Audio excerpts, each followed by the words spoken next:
All right, we are live across the board. It looks like, can everybody hear us? Everybody see us? Tonight's guest, I got Flynn Ryder. He is an alien UFO researcher.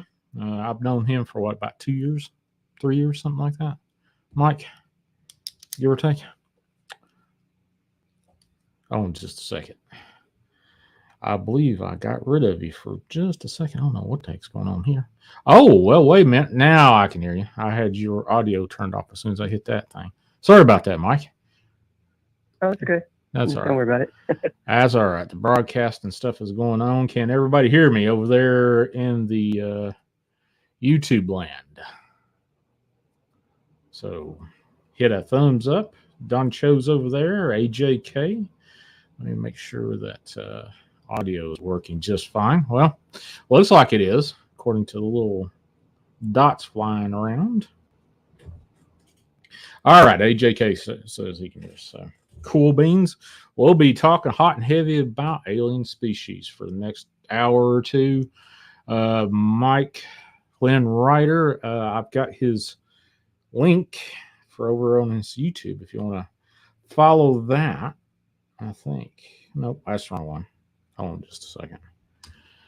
Let me go up here and grab this one. There we go. I got his Twitter page to go over there and do that with. If you want to go over and follow along with us, I will bring him up. What it do, Earthlings, Sheldon and Don. Crazy. All right. So I've already said the prayer for the show. Started off with. I don't know if you or Mike, are you okay with saying a prayer or anything like that? Yeah, I'm not too good at them. If you could say it every day. I can say it. That's no big deal right whatsoever. I can say that all day long. All right. I humbly ask the Lord Jesus Christ that it be in accordance with your holy will, that all curses, evil, demonic involvement, and or attacks being sent against us be blocked and be sent back from whence it came. Please, dear God, send your angels of mercy and healing to Amanda, Robert Quigley, Gracie, Julian Jeff, Sharon Guy, Patrick, Brenda, Julie S., Aaron and Erica, Lakea, Razorwolf, AJK, Claire Ellis, Doll for spiritual strength, and any unspoken or before mentioned forgotten requests for prayers. Please bless those folks in Jesus Christ's name. Amen. All right. Amen. There we go. That's how we start this show. That's for sure. We got John Sheldon, AJ. Yeah. John Sheldon, Paper Chaser, Donnie Cho, and a whole host of others. Please like and share out to your folks, your neighbors, your cats, your dogs, parakeets, you name it. If they don't know this show is on, make sure they know. So, all right, Mike, tell us a little bit about yourself. I know you have called in prior to tonight, but I'm sure a lot of people have not heard about you. So give us a little insight on you. Okay. My name is Mike. I go by Flynn Ryder on Twitter. And I have been researching UFOs and aliens for pretty much my entire life. I absolutely love to read books. And I've read over 8,000 books total, and I've read over 4,700 UFO books. Mm-hmm. And then about 5 years ago, I came across the Albert Rosales series, which was 16 books with thousands and thousands of cases of aliens seen with UFOs in them. And what I noticed in the books was a lot of the cases were the exact same species. So I contacted Albert and I said, hey, has anybody ever put these together? And he said, no. So I said, well, this is what I'm going to do. I'm going to take every single case from every single UFO book that has aliens and has UFOs, and I'm going to put all the like ones together. And that's what I've been working on for the last 5 years. And I've gone through thousands of cases. And for those that wonder how I got interested in aliens in the first place, I've always been an abductee, I've had aliens run around my house since I was really little. So by the time I could start reading, it was never a question with me of, do aliens exist? It was, yeah, they exist. But I just have always read and found them interesting. They've kept abducting me since that time, throughout my whole life. So I've had to put up with it. But they never hurt me. So that's the good thing. And the research I'm doing, I find it absolutely fascinating. And I think if anybody listening goes out and does one thing, and that one thing is if you go out and you find 2 cases of aliens seen that are similar and put those 2 cases together, I think you'd be hooked on it and start doing it, because it is such a rush to find the matches that it makes your whole day, because you get data on a species where this case said X, where this case said Y. So now you can put X and Y with this species. So the cases that I go through, I try to do it by colors. So when I first started out, how do you differentiate every single alien species in the galaxy? Well, that's a big task. Right. So I decided to do it by colors. So I do it by their skin color. And one of the very first cases I got was white alien seen. And I'm like, well, that's great, but I can't do anything with it. So it ends up being that even though I go through all these cases, I only end up using about 1 out of every 10, I would say, to go into the database. And when I was going back through the database, the last 5 days I've been getting some data ready for this show, and I've been highly impressed by how similar the cases are. When you have a species that everybody's saying the exact same thing about it, it's just amazing, because you'll have a case where something will happen in one country, 4 days later the exact same thing will happen in another country on the other side of the world, and the 2 cases are pretty much identical, even down to what the alien said. So it is very fascinating work. I like to do it because I think it's important. This is the topic of aliens, I think, is going to affect every man, woman, and child in the future. And it's kind of fun. It's kind of interesting. Everybody kind of worries about the bad species, but the good species are the ones that when you get matches with them, you're always like, ooh, you know, I found data on a good alien race. So those kind of make your day. Right. And there's a lot out there. The percentages are about 50-50 in what you would say as good species versus bad species. And what I mean by that is the way I classify species is by what they do. So for instance, if an alien race abducts someone or takes someone permanently, I kind of classify them as bad. If they heal people and they stop to pet the dog, I kind of classify them as good. So what would be your classification for a good species versus a bad species? The Zonari is a really good species, and the reason I say that is they like to joke and laugh around. So they're not going to abduct you. They're not going to harm you. They're a species that is seen in Russia, and they never done anything bad, and they're seen here all the time. So if I have a case or a species, let's say, where, you know, you've been seen 100 times and you've never done one thing bad, then that's pretty good. Mm-hmm. Of course, every species is going to have good people and bad people. Humans have good people and bad people. But for the majority of aliens, you have to kind of look at what they do. And sometimes you have to look at patterns too, to see if you can find matches by what they're doing in the cases. So the first species, do you care if I start with the first one? Sure. And you're the one that did all the research. I just said, hey, can you come on the show? And you said, yep. And I'm perfectly happy to let you have the stage. All right. So my database right now, I looked up the numbers earlier. I just want to, first of all, thank you for having me on.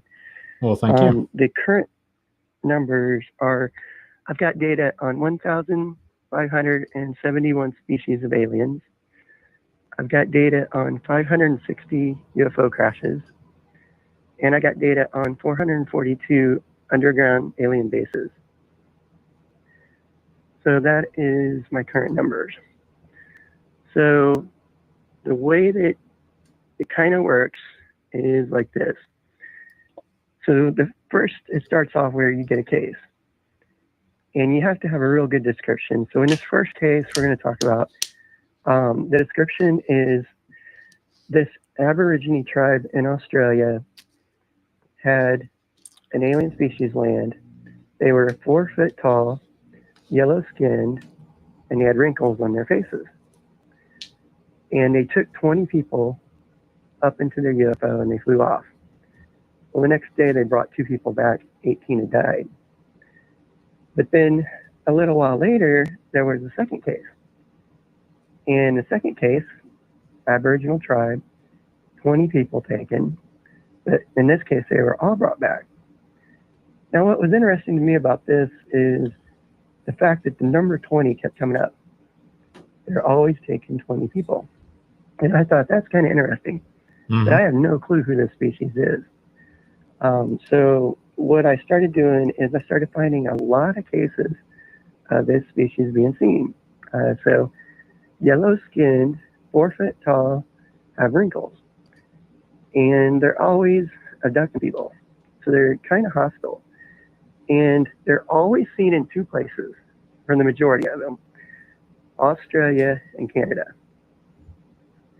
So because they have wrinkles, I made up a name for the species because I didn't know what to call them.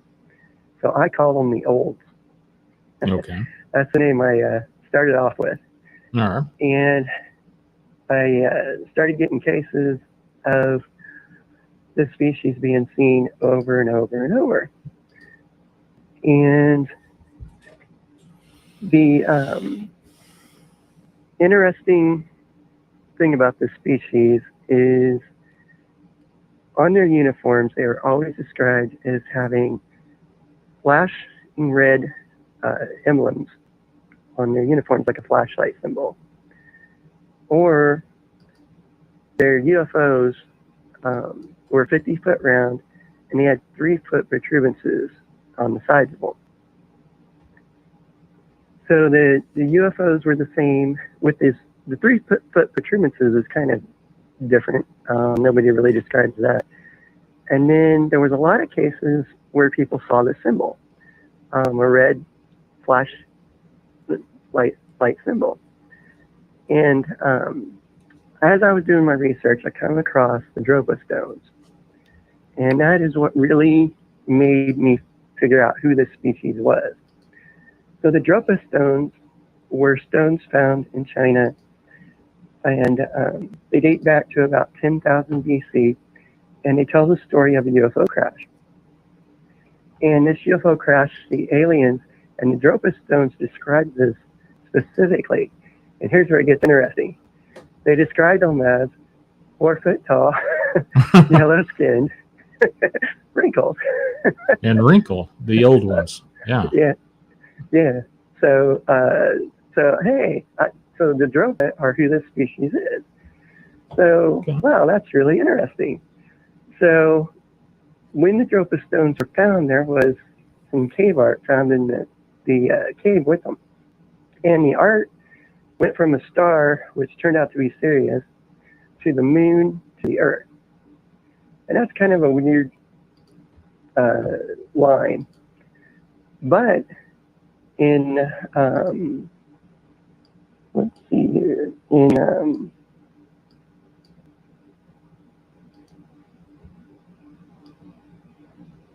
I'm trying to get the date here. In 1941 in New York, there was a case where a kid was taken from his home with his brother and sister, and they were taken up to a base on the moon. It turned out to be the dropa. He described them the exact same way: 4 foot tall, yellow skin, and wrinkled. So they take him and his sister and his little brother up in their spacecraft, and they set outside this dome on the far side of the moon. So the dropa have a base on the far side of the moon, and this kid witnessed it. So that's why the drawing went from their star, Sirius, to the moon, to the Earth,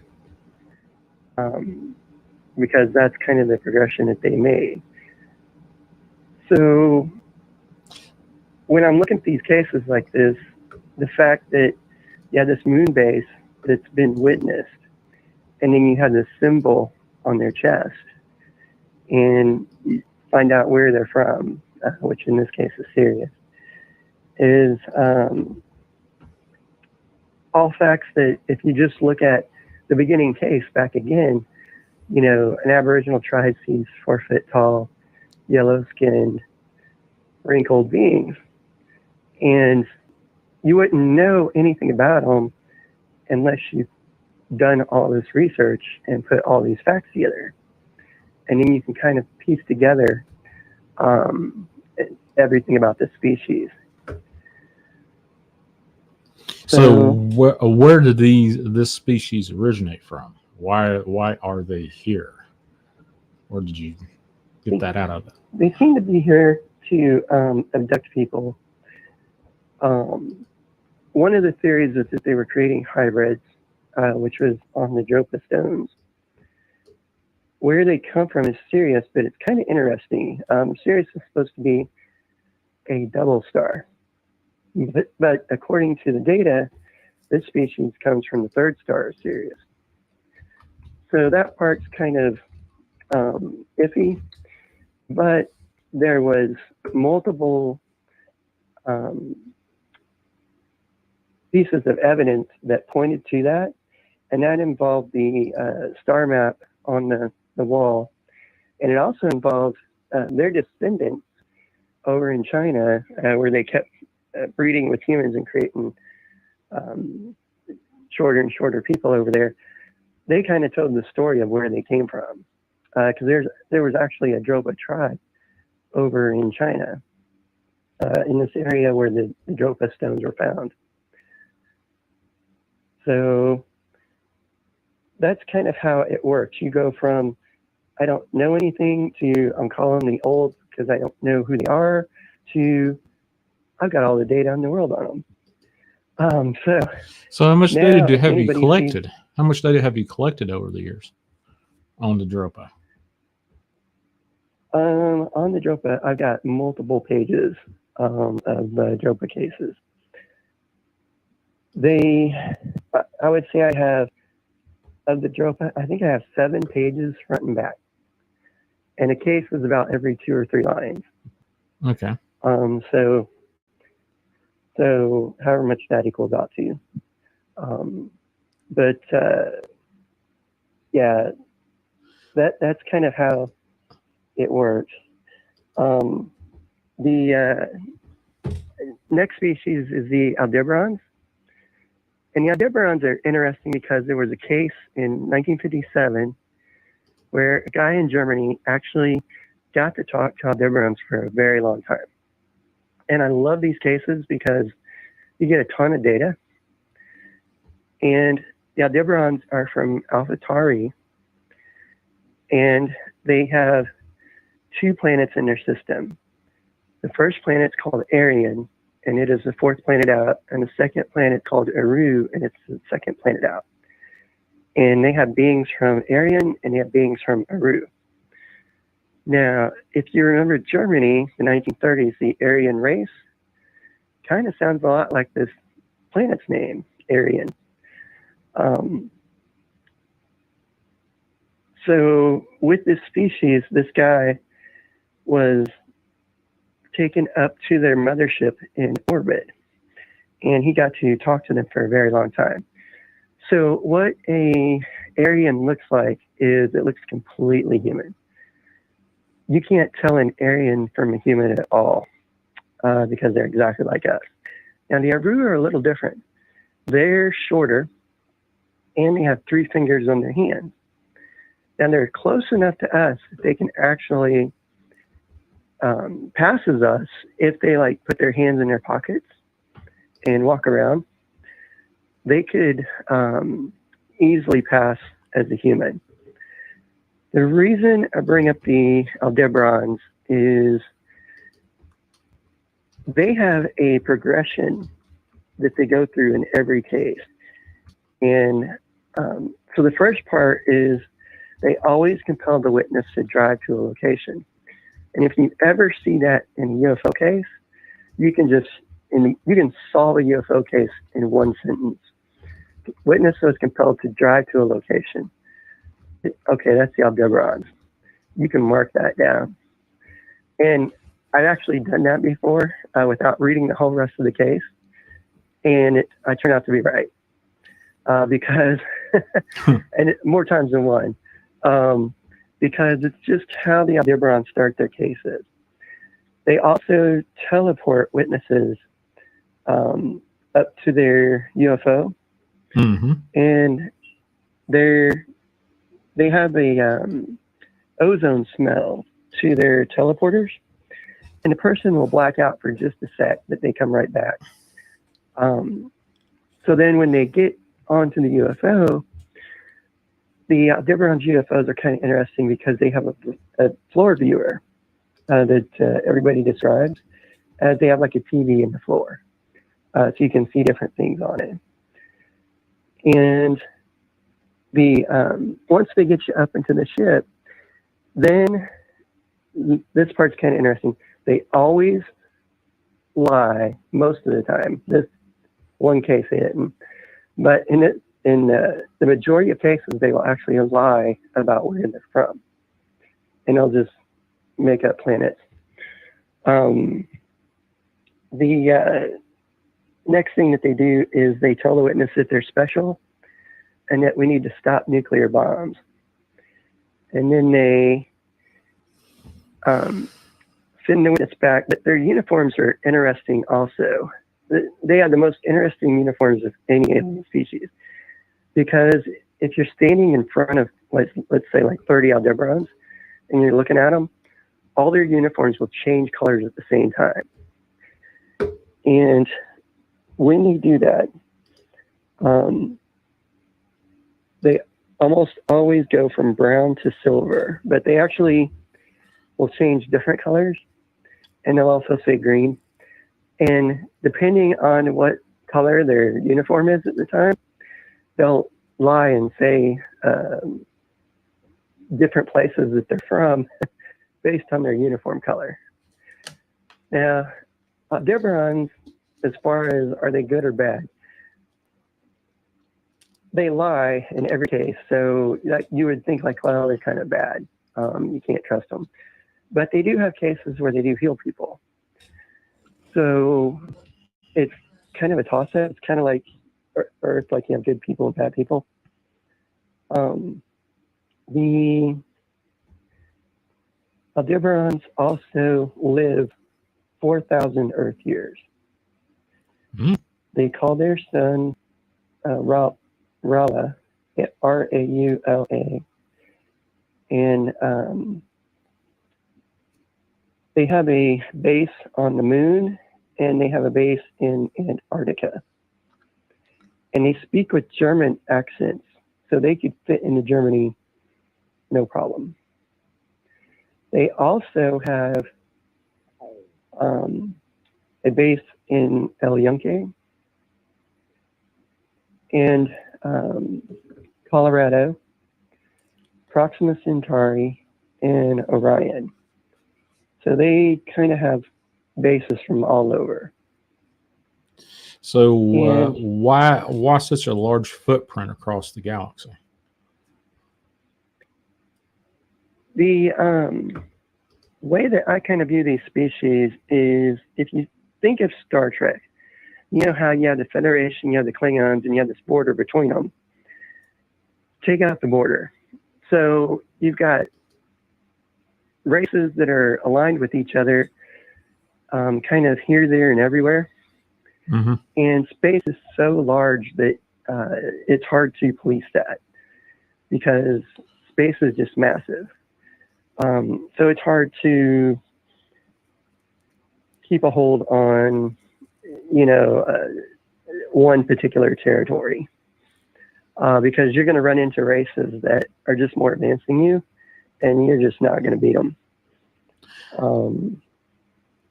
I got one question, Barbie, in the chat. I'm going to paraphrase the question. The nuclear bombs that they keep referring to, that they don't want to, is it something that's going to make the atmosphere toxic, or is just one of these little rabbit holes to say that, hey, we're trying to better the human race, get rid of the nuclear bombs? Yeah, they say that they came from Earth thousands of years ago, and they called themselves the Arcanites. So like with the Dropa, when we started off, and I called them the Olds first, the very first name I came up with for the Aldebarans was Arcanites, because I didn't know who they were, and they kept lying. And that was the closest that I could get to. They kept using that name. And then I finally figured out that what they were doing is they were a species that used to live on Earth, and then they moved. So they kind of treat us like a little brother. The girl on the ship that showed the witness around was kind of interesting. She had an interesting job. Her job was communications officer. So I don't know if you're heard about Nichelle Nichols passing this week. Yeah. Yep. The Lieutenant Uhura. Yeah. Mm-hmm. Yeah, Lieutenant Uhura. So she passed this week. So great loss to everyone. But I think she would find it interesting that what she did on the show is actually a real job that aliens do. So to me, I just found that fact really fascinating.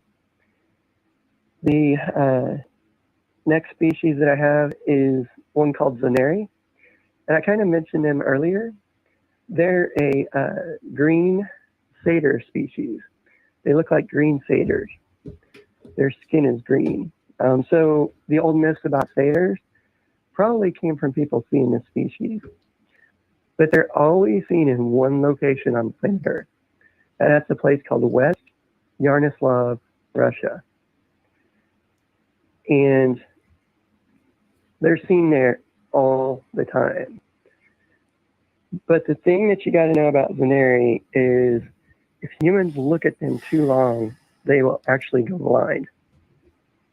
Because the Zonari skin is such a color that it'll actually make humans that look at them too long go blind.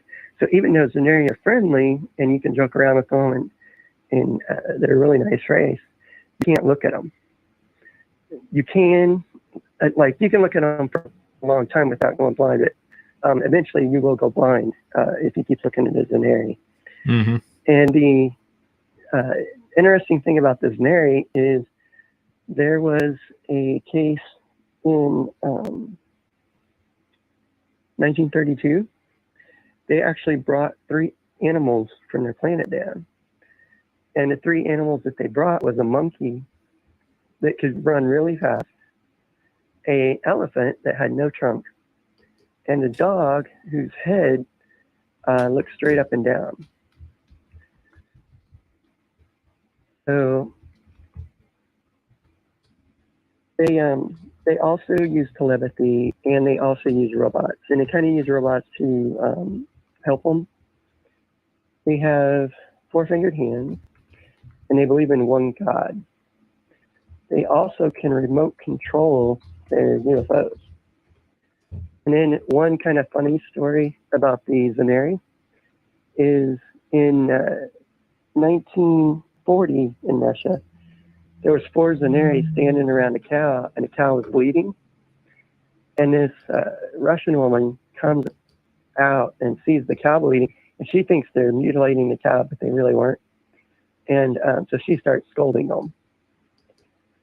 So I just think that that's kind of funny to picture a Russian woman scolding aliens. Got one other question. Give me just a second to bring it back up here. Let's see, from Barbie again. Anyone seen video from a nightclub in Russia with lights went out and three people in the background had glowing eyes? Is that something that has come across your research? I haven't seen that one, but that does sound interesting. Okay. Barbie, do you have any other further detail on those eyes? Were they specifically a certain color or what? So, yeah, with getting the details, the eye color is important for particular races, not just identifying them, but some races, you can tell their mood by their eye color. Oh, really? Yeah. Or what they're thinking, or just different characteristics by what color their eyes are at that particular time. The last thing about the Zonari here is they had a group of men come in 1943 that was half Zonari, half humans. And they were green-skinned, and they were actually hybrids. They had been abducted from India years earlier, taken to Zonari, and then they created hybrids out of them, and then they brought them back in 1943. So that's one of the things about aliens is it seems like we can mate with a lot of them. Like the Dodonians, the ancient Greek gods, we could actually mate with them. So a lot of people think that humans and aliens aren't compatible, but there's a lot of cases on record where you have hybrids of particular species, like for instance the Greys, the most famous. So yeah, it's mating is definitely something that they can do. Well, since you brought up mating, I'm kind of going to throw this out because I've had a rather lengthy discussion about the Anunnaki. So what, who, what, when, where are the Anunnaki? The Anunnaki were a race from ancient time. They were one of the first races, Inky, Enlil, and the whole pantheon of gods there. They were some of the first, probably, aliens on this planet. And from what I can gather, they probably were involved with Adam and Eve to create humans in the first place. So the whole ancient alien theory, if you've read Zachariah Sitchin, he does a great job of explaining the whole history of the Anunnaki. Cool. So they still among us, or I've seen some videos where they had samples, or not samples, pictures, videos of finding Anunnaki in animation In on the animation? in like long sleep animation is what I'm trying to reach for. But on the moon and I think I've seen a couple down in Antarctica as well. So are they still among us, or what are they doing? All the races that I study are pretty much among us. Okay. Because they all land, and that's how I get the data from them. Which is why the subject is important, because every single race, even if I think like this race is good, what if you got a bad Zonari somewhere or something? So you're talking species that can go across the galaxy, get here, and maybe one nuclear bomb can wipe out a city, but if an alien race gets mad, they could wipe out everyone on Earth. Right.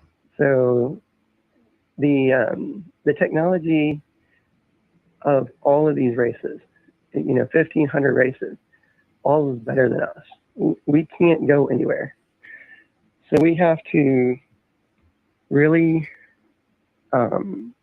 watch ourselves, because we don't have another Earth that we can retreat to. So we have to defend this one, I guess. So what is our contingency for, having a bad race come in and say we kind of ticked them off and they want to come and, do something about it? I think the biggest thing would be to gather as much data as you can on aliens, so that you have data on that race. So you can, for instance, if like in Independence Day, getting around their shields, if you don't have that spacecraft sitting there at Area 51, you can't get around their shields and stop the invasion. Okay. So all data is relevant. All right. Cool. So do we have an active military that, defends us or even is offensive toward these alien threats? Yeah, I would say there's been incidents where they've defended us, and hardly any of them leak out.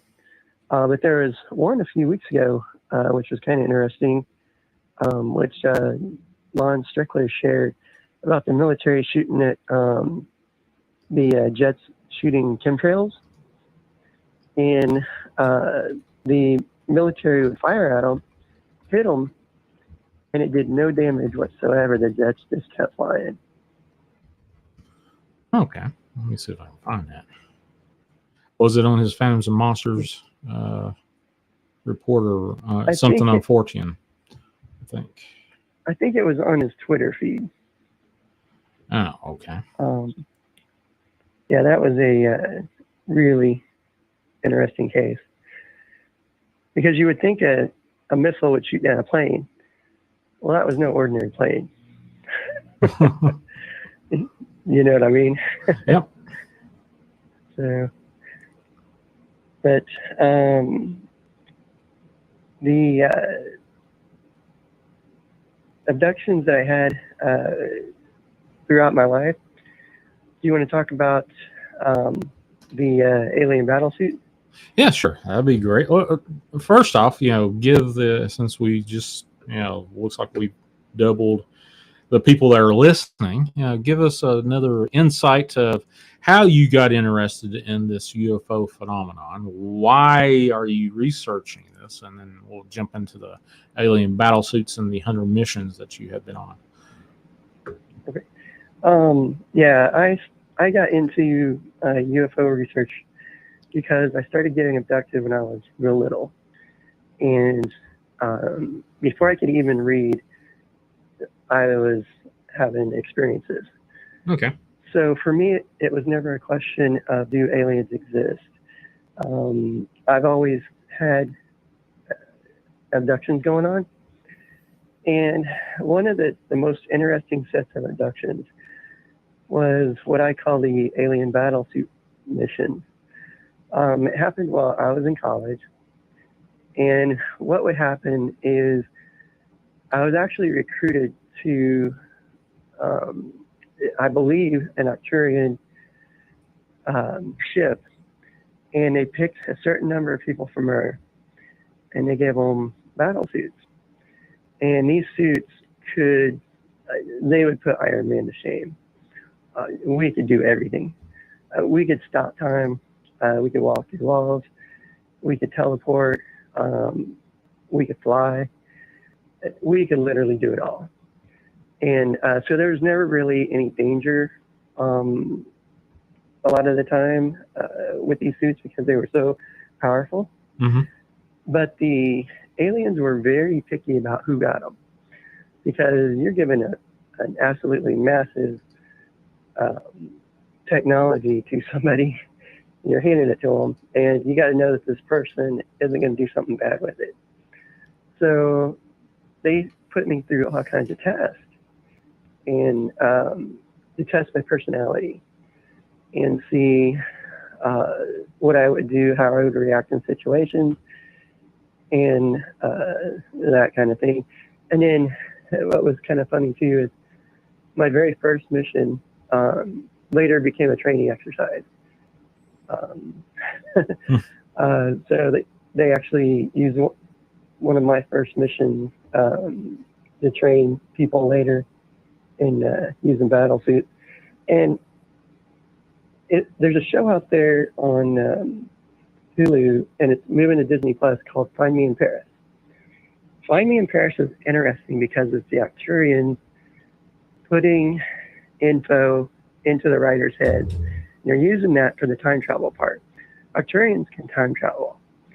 So they can go to the past, they can go to the future. So the way that a mission would work, and all of my missions were to rescue people. All of my missions involved defending. And it would start out in the night, they would come get me. We would go do the mission, and then they would time travel to 5 minutes before I was supposed to wake up. Mm-hmm. They would bring me back. And so you want to talk about a tired person going to college. I've just been on this X number of long mission, and I'm driving to college the next day. But I got to tell you, my college drives in were interesting because I'd be replaying everything that happened in my head, you know? Yeah, okay. And so yeah, did they compress time for you, or how did they go from one? How do they keep you from not missing time here on Earth? This is what I'm trying to get on. They could control time, go backwards, forward. So they would always bring me back and set me down right in front of my closet 5 minutes before my alarm went off. There was never enough time to fall asleep. I literally lay down, the alarm would go off, and I'd get back up and have to go do my day or whatever. So I was really tired. I would come home and sleep after school just to get some sleep in. Mm-hmm. But I never heard anybody else in the field of UFO talking about these. So I was real reluctant to even bring this up to anybody. I'm like, this happened. I know it happened, but nobody's going to believe this. And then I did something crazy. I didn't even believe it myself, to be honest with you. I thought, this is not real. It didn't happen. And then I Googled all the other people that wore battle suits. And guess what? Okay, what? They're all real. They were all. So have you actually got in contact with somebody that had the same scenario happen? They had the same battle suit that you were issued, or I would it be fair to say forced to use, or did you volunteer for this? Yeah, I definitely didn't volunteer. Looking back at it, I wouldn't change anything because of the good I did, but I definitely wasn't given an option of, do you want to do this, or, would you like to do this? No, it was, we're testing it. You pass the test. Let's go. Okay. So what was what was your reward at the end of the this 100 mission thing that you got to do? Did you get a reward, or just say, "Hey, we're not going to pick you on anymore. Go back home"? Yeah, they had a limit on how many they would send you on, Mm-hmm. but the interesting thing about it was, with the battle suits, every year they would upgrade them. So the point I was trying to make with the Find Me in Paris thing was that if you watch that show, they talk about upgrading the wristbands that the time people use. And that's exactly what the Octurians did. They would activate new abilities after they could see that they could trust you with some, then they would give you more. So these things were extraordinarily powerful, but they wouldn't give you everything at the beginning. Okay. You had to earn it. So if that kind of makes sense. I didn't ever get in contact with anyone. I'm trying to not do that, to try to, if there's a hostile race out there that might be listening, I don't want to give them any data on who these people were. Okay. Well, you just put yourself out there that you're one of these people. Have you been contacted, harassed, or forewarned, saying, "Hey, don't talk about this stuff"? No, not really warned not to talk about it. I have been getting a lot of. My house is Alien Central at night. Yeah, you mentioned that to I me. kind of use Yeah. is they're not interested in me anymore. They're more interested in the database. So they ignore me and go see what the database they got on it that's new. So in the middle of the night, you hear papers flipping, and you hear gray aliens, little footsteps running down the hallway, and yeah, my house at night it's a hoot. Let me tell you, because you'll wake up and you'll just hear all kinds of noises. Well, you gave me a little anecdotal story about your father. Do you want to tell that, or you want to keep that private? Sure. No, that's fine. Yeah, a couple nights ago, my dad was laying in bed, Mm-hmm. and he's got his back to the edge of the bed, and he hears this real low growl right behind him, and he hears it twice, and he turned over, and it was pitch black on that side of the room, but he figured there was an alien standing there.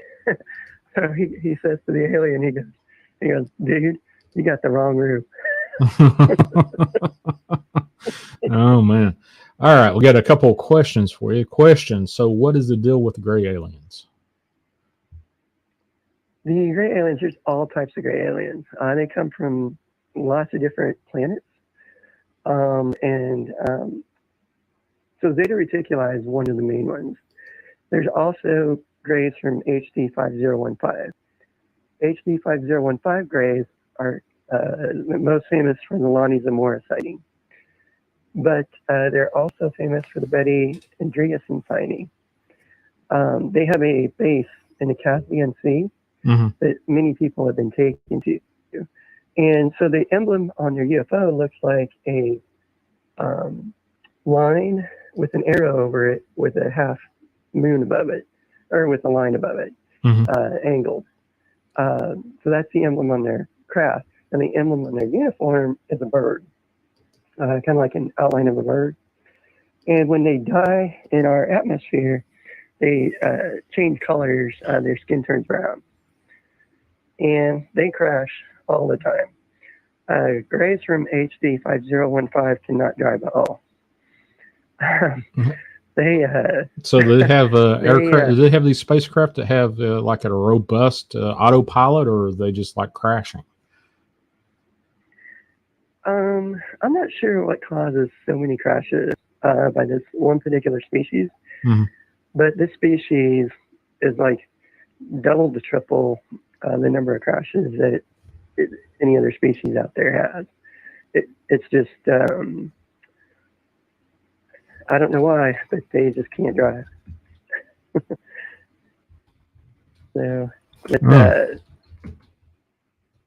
they are a very interesting species. They have their craft are like dumbbells, Mm-hmm. and another sighting of the species was actually Travis Walton. I think Travis Walton was HD 5015 Grays. And the reason I say that is Travis Walton described them taking his eye out. Well, if you go through all the cases of HD 5015 Grays being seen, Betty Andreasen actually said that also. That they take the eye out and they put like a camera behind it so they can see what you're doing and everything. But that's the Grays from HD 5015. Now, these guys are actually friendly, or I would classify them as friendly. They've healed people in a number of cases. So if you see that race of aliens, I would not worry. There was I think it's it's a Hopi legend about that race. They said if they were the ant people, and they said, here's the interesting part. They said on the side of their craft, they had arrows. So this Hopi legend kind of solidified what people had seen with this, because there's a debate going on about Lonnie Zamora's emblem that he saw. And there's cave paintings all over the world that look exactly like the arrow with the line underneath it with the half line above it. There's cave paintings all over the world that show that symbol. So if you ask me which symbol is correct, I would actually say it's that one. And that's just based on the number of people that have seen it, because it's been witnessed before. Oh, all right. I'm trying to look up Lonnie Zamora's something that kind of give a visual for the folks in the chat. All I'm getting is like they're doing the old stuff from Socorro landing, that kind of stuff. That's the case. Okay. There's two different symbols you'll find. One of them's brand new. They just started putting it out there. But I think the arrow one is actually correct, based on data. Okay. And that's kind of, when I started doing this, I have a lot of stuff that I know about aliens from reading books, right? All right. So when I started doing all this, my philosophy was I want to start from ground zero, pretend like I don't know anything, and what's the data show me? So that's kind of my philosophy in doing all this. And I try to be as accurate as I can. I'll delete things out of the database. If I think a source is bad or something, I'll delete entire books out of the database. So I really try to make it true and accurate. So what I hope to do with this is put it out in a book form that everybody in the world can say, this guy worked on this for 5 years. Here's a database of alien races, and it's going to be massive. But when you see it, what will impress you is how similar the cases are. Like with the Aldebarans, one of the things I didn't cover is a lot of the cases, they said their uniforms look like plastic. And that came up in case after case after case.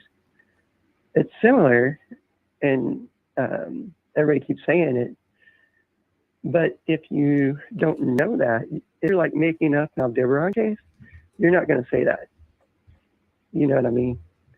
So you can kind of tell who's lying and tell who's telling the truth by the facts. and the facts don't lie. And in a lot of these cases, it's not just one person saying this. You know, it's 16, it's 20, it's 1,000. So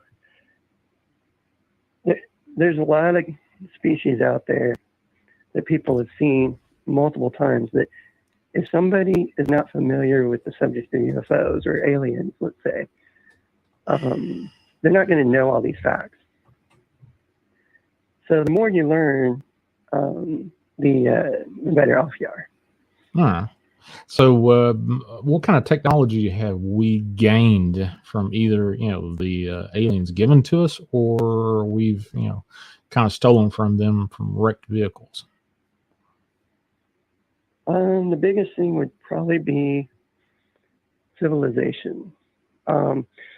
The ancient Greek gods were an alien race called Dodonians.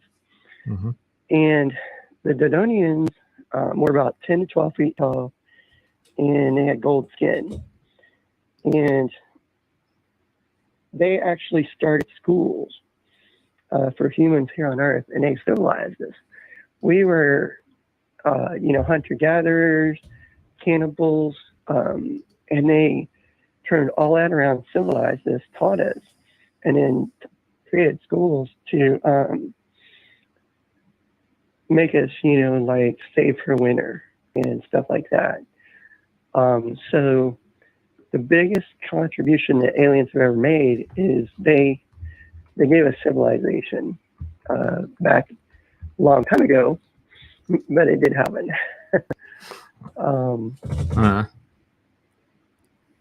The Dodonians are an interesting race because the ancient Greek gods could use magic, and they could do all sorts of things. They had a lot of different items that they used. One of them was a cup that if you were holding this cup and you told a lie, the cup would break apart. And then if you told the truth, the cup would go back together. And then they also had a tablecloth that was like the Star Trek replicator. They could tell it, I want X food and X drink, and they would get it. And then they also had flying UFOs, really, but they put like a carpet over top of them. And so they had this platform underneath that was the technology, but that's where you get the whole idea of flying carpets from. That was actually a technology used by the ancient Greeks, the Dodonians. And the Dodonians went all over the world. And one of the things that the Dodonians did for us too, which was kind of cool, is they killed dragons all over the planet. Okay. So dragons are kind of like the Draco reptilians, and the Zeus killed the dragon Typhon. So if you look up the Greek gods and look at them killing dragons, they did it all over. So one of the things I always say on the internet is magic beats technology, because it seems like the magic that the Greek gods used was greater than the Draco reptilians' technology. Mm-hmm. And they were able to kill dragons everywhere. But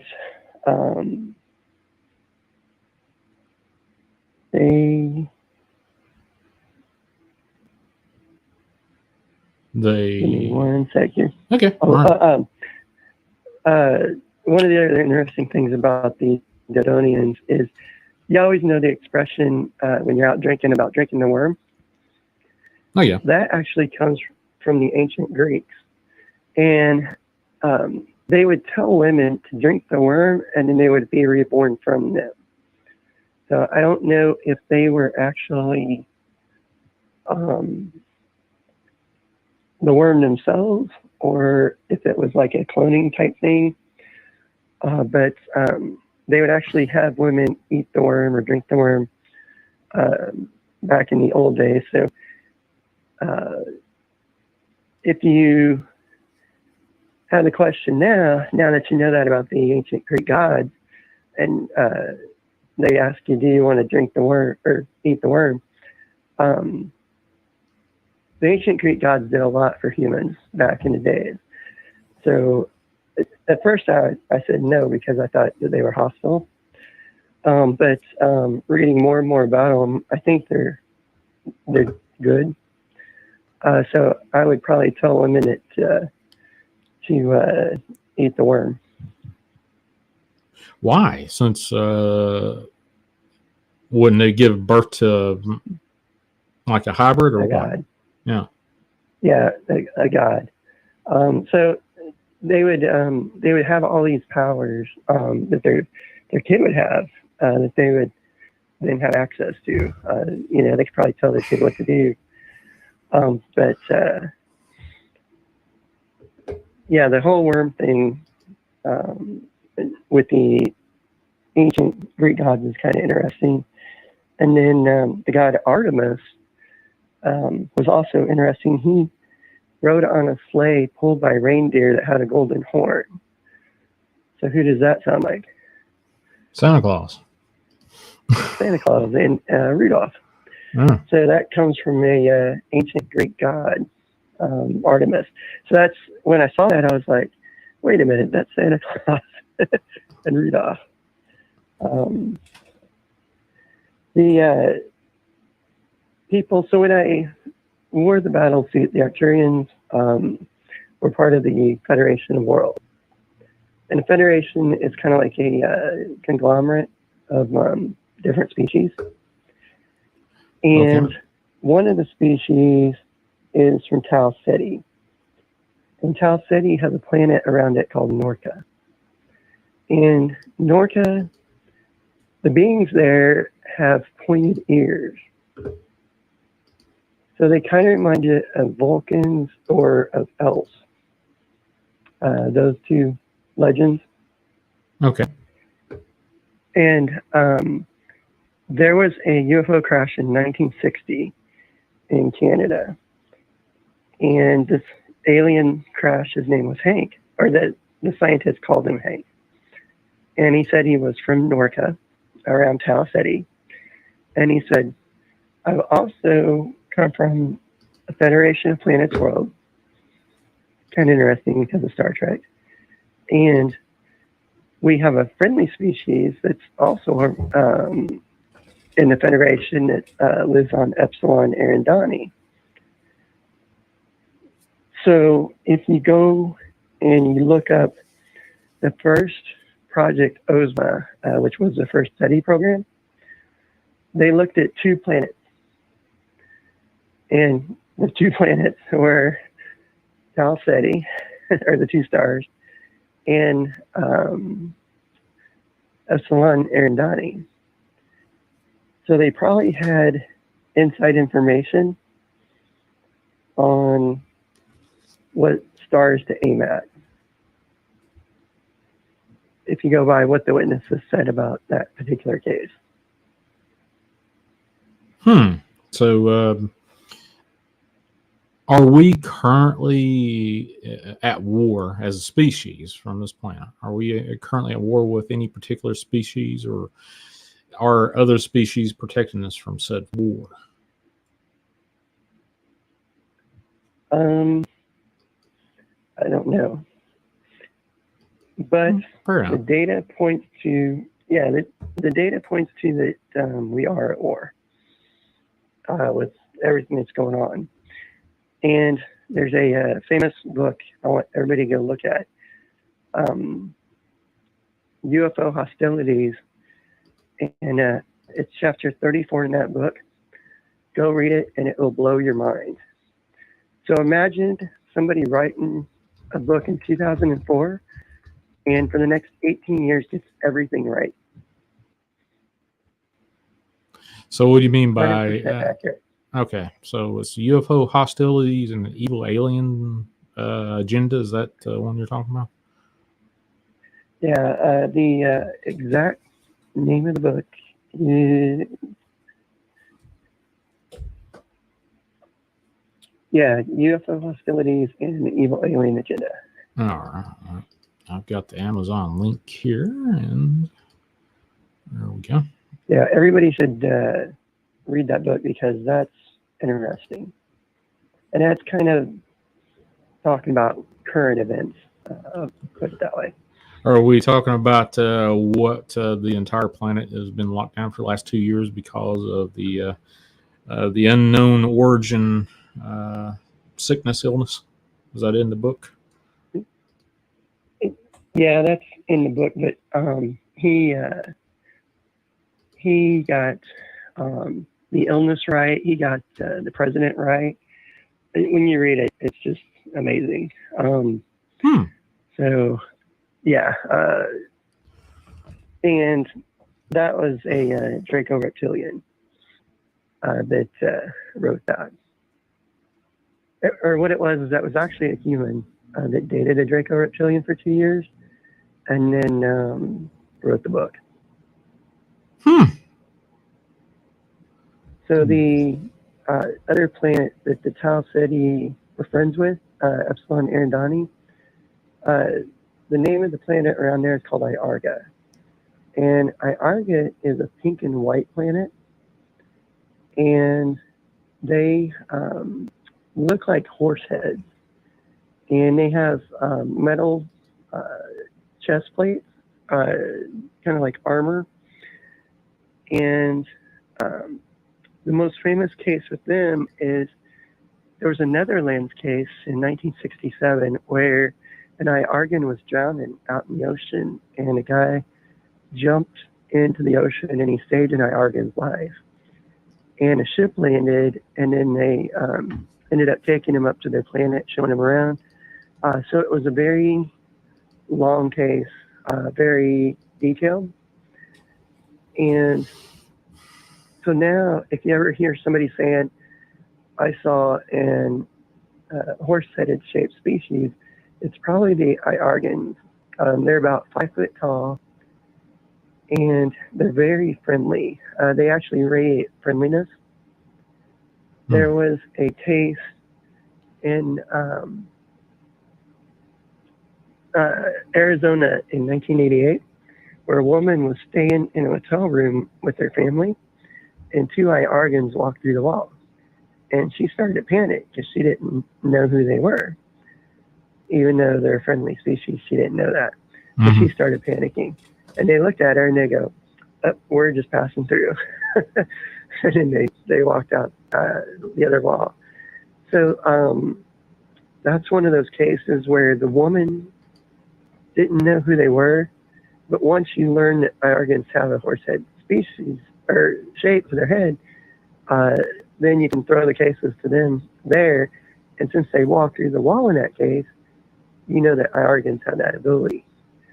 And there was one other interesting Iargan case that came from the 1800s in China. There was a guy out, a farmer, out doing his field one day, and he starts to walk back and it starts raining, and he spends the night in a cave. When Iargan started following him, and the Iargan ended up, it was either a cave or a cabin, but he ended up spending the night sleeping in the same bed with this guy. He let the Iargan sleep there with him. And the guy described the Iargan perfectly. But at the time, back then, of course, he didn't know who it was. So now we can go through and say, based on what I know, you know, that was an Iargan. An Iargan. So in that case, they were really friendly. That's cool. I've got one question that has been sent to me. They'd like to know what you think about the stories by Bob Lazar, Captain Mark Richards, and Phil Schneider, and Corey Good. Are they all legit, or you know, that's kind of a whole lot of a mouthful to go over at once.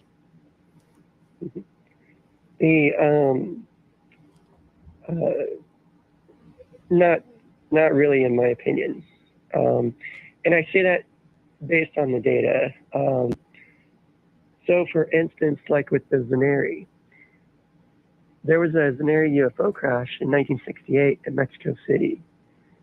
And when they took the bodies, they took them to Wright-Patterson Air Force Base. So if you look at where the bodies are being taken, it's the data shows almost always Wright-Pat. So not to Area 51. Okay. So the individual like Bob Lazar, is his story accurate or just fluff or cover story for something else? I think it's a cover story. Bob Lazar got a lot of facts wrong. Okay. When you look at what he said compared to what other people have said concerning certain things, he doesn't have the data right. That's why you can kind of, when you compare what he said to what a lot of other people said, there's just no comparison. I'm going to believe the vast majority of the people over one every single day, and especially if it's the alien race saying it. Bob Lazar's saying one thing, but you got an alien race saying it something else and saying it many, many times. So it's like, so as far as what I think, I think Bob Lazar's probably a cover story, in my opinion. Okay. Well, since we're talking about alien spacesuits and you've been out on missions, what about Corey Goode and the 20 and back stuff? That is another thing that I don't really believe. Okay. And it just doesn't correlate with what people are seeing. But like I said, it's just my opinion, but it's based on the data. The data is one thing, and then you got people saying something else. So like before, I don't know if we were on the air when we were talking about this, but I was talking about the triangle craft. And I think that the 20 and back thing, they said that the triangle craft are humans. And I said that, there's actually almost every alien species uses triangle craft, but there's certain ones that use it more often. And I think that, so what I would say about Corey Goode and the 20 and back is I think that aliens are fooling them. I don't think it's humans behind it. I think it's aliens. Oh, okay. Oh, that's interesting. So a couple other questions here. What about the Captain Mark Richards story? I don't know who that is. I think he's the Tic Tac guy, I believe. The one that was the bridge officer behind. I don't know. I just saw his stuff just recently. He was over, I think, operations for radar and identified any kind of potential threat, aerial threat to naval ship. But I just recently seen that. I need to go back and look at that. Just get back question. I've got another story concerning a possible alien that showed up in a friend of mine's living room. And the alien looked, if you remember that old sitcom called Alf, the puppet with that kind of stuff. She said that this looked like Alf, but she could only see the creature sitting on her couch through a reflection in a mirror. Yeah, the reflection, I'll talk about in a sec, but the ALF thing, I actually looked that up in the database to see if there was any other cases of that being seen, Okay. and I didn't see any. Didn't see any. Okay. Yeah, there was a case of Alpha from the Power Rangers scene. That was kind of the closest that I've seen. But what seems to happen is with alien races, the all the weird ones get verified. So the weird looking species out there, they're all the ones that people will keep seeing over and over again. Okay. What about the Russian KGB alien manual? Are you aware of that? Yeah, I would say that's 100% legit. And I say that because I've actually found almost every single species in it has had sightings. So the number of sightings, too, for some of the species is pretty high. And a lot of the species in there are friendly. Like the Redan, which is part of the Council of Five, they are always seen at hospitals healing humans. So they do really good work here on the planet Earth. And then the Emerther, which was another Council of Five species, one of the facts about them is they're always seen wearing black outfits. And there's that video out there that it's supposedly from Russia of an Emerther walking. And if you notice, he's wearing a black outfit. Okay. All right. So now, further on that. Go ahead. Go quick. ahead. No. Go ahead and expand on your thought. I'll ask. The alien autopsy video. Everybody always wants to know is the alien autopsy video real or fake? And most people think it's fake. Okay. But there's actually a race of aliens out there that are grays called Catadorians, which have 6 fingers and a pot belly and have been seen.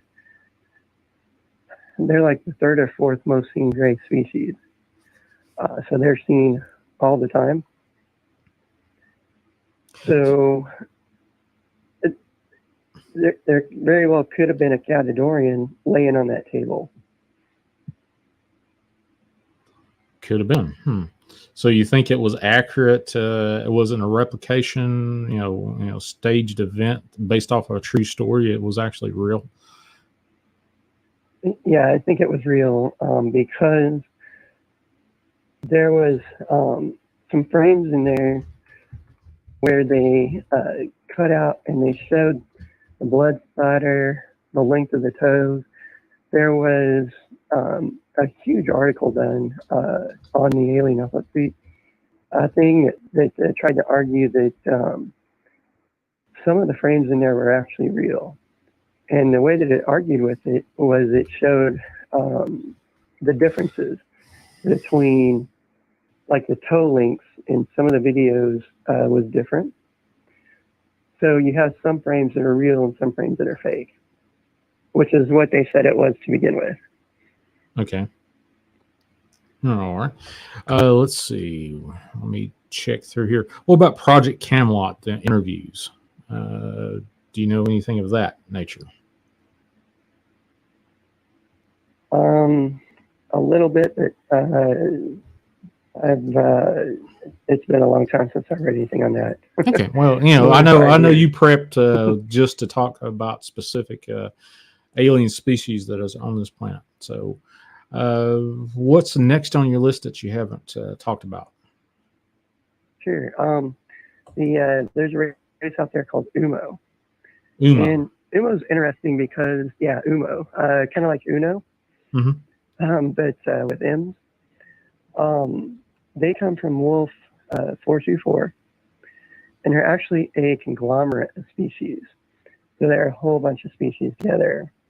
One of the species in Umo is from Wolf 424, and they have no mouths, and they have blue uniforms. And another species is called the dropa, and the dropa are about 3 meters tall. They have 3 eyes. They have 2 yellow eyes and 1 red. So they were famous. They come from Cassiopeia star system. They were famous for the 1989 Varents, Russia case, where they landed in a park and then they made a boy disappear. That was UMO. And UMO is famous because of a symbol that's seen on all their craft. Okay. And the symbol is like an H. If you draw the letter H, capital letter, but then you draw little spikes going out the sides of the H in both directions, then you have the UMO symbol. And the UMO symbol has been seen on Earth in petroglyphs dating back 8,000 years. So they have been here a long time. So UMMO, huh? Oh, okay. Yeah. I think I found it. That's interesting. Huh? Yeah, they call their son Uma, and they actually built a medical facility down in Argentina where they heal people. And they you talk about the same country that was supposedly staged for the Nazi base in Antarctica. Is that what you're talking about? Yeah. Okay. Yeah, they had a hospital down there that actually had the UMO symbol on it. Oh. And they were healing people with technologies that was beyond humans. So, and I think they actually would tell people that they were aliens. So that was really fascinating to read. So yeah, the UMO are famous because they drive a sombrero-shaped UFO too. Many of the cases, they're seen to have a sombrero.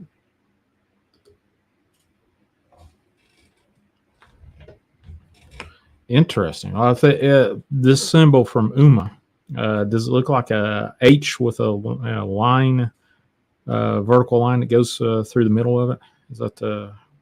Oh, yeah. I forgot the vertical line in the middle there. Yeah, okay. That's cool. Yeah, that's the UMA symbol.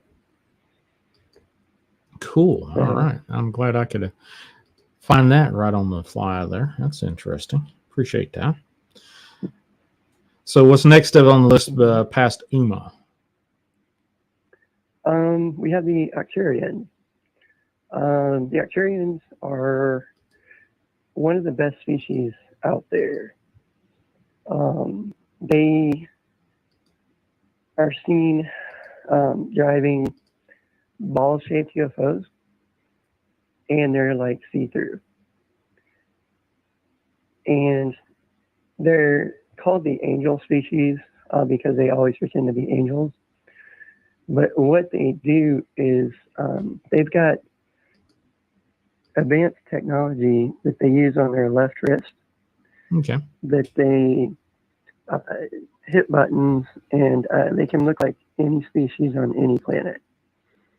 No matter what planet they're visiting, they can look like the species from that planet. And that's actually been witnessed multiple times. And they can also create a doorway that is 10 foot by 10 foot that they can travel to the past and the future. And that was kind of the concept for that TV show. So describe what the doorway appears like. That's interesting to me. Yeah. So imagine a doorway that's 10 foot by 10 foot. So 10 foot wide, 10 foot high. And it just looks like it looks like the other side of the room, wherever you're standing. Okay. But it'll have like an energy thing around it. So when you walk through it, you're then in a different time. So imagine how powerful the device these left arm devices have to be able to do that. Their power sources have to be tremendous. Not only that, but they're keeping a database of every planet that they visit, which is what I'm doing. I'm creating a database of alien. So they did the exact same thing I'm doing. But they have it built into their arm where they can make themselves look like any planet that they're on. So that is one of the friendliest species out there. They're kind of known for healing. They were also at the birth of Christ. They stop time. They're able to stop time is one of their abilities. And there was a whole case in one of the books of the Bible that was banned. It was literally read like an Arcturian case. I think it was Joseph that told it, and he said that time stopped, and that then the baby appeared, but he said then the baby went over to its mother, and the mother still had her hymen. Oh, okay. So, interesting question popped up, and I interesting. actually thought about it earlier, but I kind of didn't. I just kind of put it on the back burner. What about these black-eyed kids that have been, kind of popularized for a while? Are those real? Are they hybrids, or what are they? In the book of Alien Races, the black-eyed kids are called the Kili Torquet, and they are a real race. They're like shapeshifters, but they're extraordinarily evil. If you ever are around one, because I've read a lot of black-eyed kid stories. Oh, I actually did find that. The exact same page. Thanks to Shell that sent me that. Kili Turkert, is that the one that you said? Yeah. Okay, I actually did find it. So that's the black-eyed kids, basically. Demonic race. Their UFOs are triangle shaped, and they've actually been seen driving triangle shaped UFOs. So that's kind of the interesting thing about them. But yeah, I think that they're a real species. That's wild. Based on the number of sightings, they're seen everywhere. That's interesting. So, okay, next up on your list. So, where we're going to go here, since you spend all this time to do that, let's just knock out your list. Sure. Let's talk about the Men in Black. Okay. So when I started doing this research, one of the very first cases I came across was Artie Clark's Leland case in her chapter in her first book, and Albert Rosales' page 33 in his Florida book. And if you look at those two cases, they're identical, but they're 60 years apart. Now, what happens in these cases is it's an alien race. They come, they land out somewhere in the desert. They drop off a black car. They drop off 4 beings that are dressed in black. They get in the car. They drive to an airport. 3 of the beings get out, go into the airport, and then the 4th being drives the car back to the UFO. Now, those 2 cases were 60 years apart. But Artie Clark did a whole bunch of research and found similar cases. So there is like 100 cases of this happening over a number of years. So it's like we are being infiltrated. And they can look exactly like us. But I think the majority of Men in Black cases are not human. Like I said, they're coming down from a UFO. Mm-hmm. What I think is happening is, based on the data, is people have seen them in correlation with Draco reptilians. So when you have a Men in Black case, what you really got standing in front of you is one Draco reptilian who's doing all the talking, and then you've got two robots standing behind him that are observing. And that's why you get the cases where, like in one case, the Men in Black's head went all the way around, or a wire ran up one of their legs. Or they say like, oh, I'm running down on batteries, I got to recharge. Some of them are robots, but the vast majority, I think, are Draco reptilians. And I think that they are keeping data from humans on UFOs and aliens. The cover-up of the subject UFOs, I think, is being done by Draco reptilians more than humans. And I think it's been going on for a lot longer than humans know. And it's a lot larger subject than what humans know. So for instance, if you think about the cover-up, it's not just the United States, because we have this preconceived notion that the United States is behind the cover-up for UFOs. It's not. It's every country on the planet. And it's throughout all of recorded time. That's a pretty huge cover-up. So there was a case in 1924 in West Virginia where a UFO crashed. And by the time the former got there, the Men in Black were already there. And they were speaking to the aliens in their language. And this was a 75-yard UFO, so it was massive. It filled the entire clearing. Mm-hmm. And the farmer bent down and he picked up a piece and he put it in his pocket and he took it back to his house.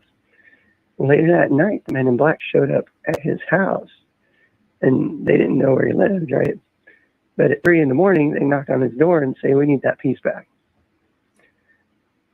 So they have been hiding. The next day, the craft was gone. There was no trace of it, and his piece was gone. So I think that we need to worry about the fact that humans might not be in control of the cover-up. Well, At least not all of it. Curiosity killed the cat in my case, but I just found something that looks pretty freaking close to what I saw in my near-death experience with the eyes and everything. That's kind of crazy. It's called Grulax, Gruualix. It looks fairly close. That's fairly interesting. One of the species from the Book of Alien Races. Yep. That's interesting to me. It's not exact, but it's pretty freaking close. Pretty close, huh? Yeah, pretty close. I got the database right here. Let's see if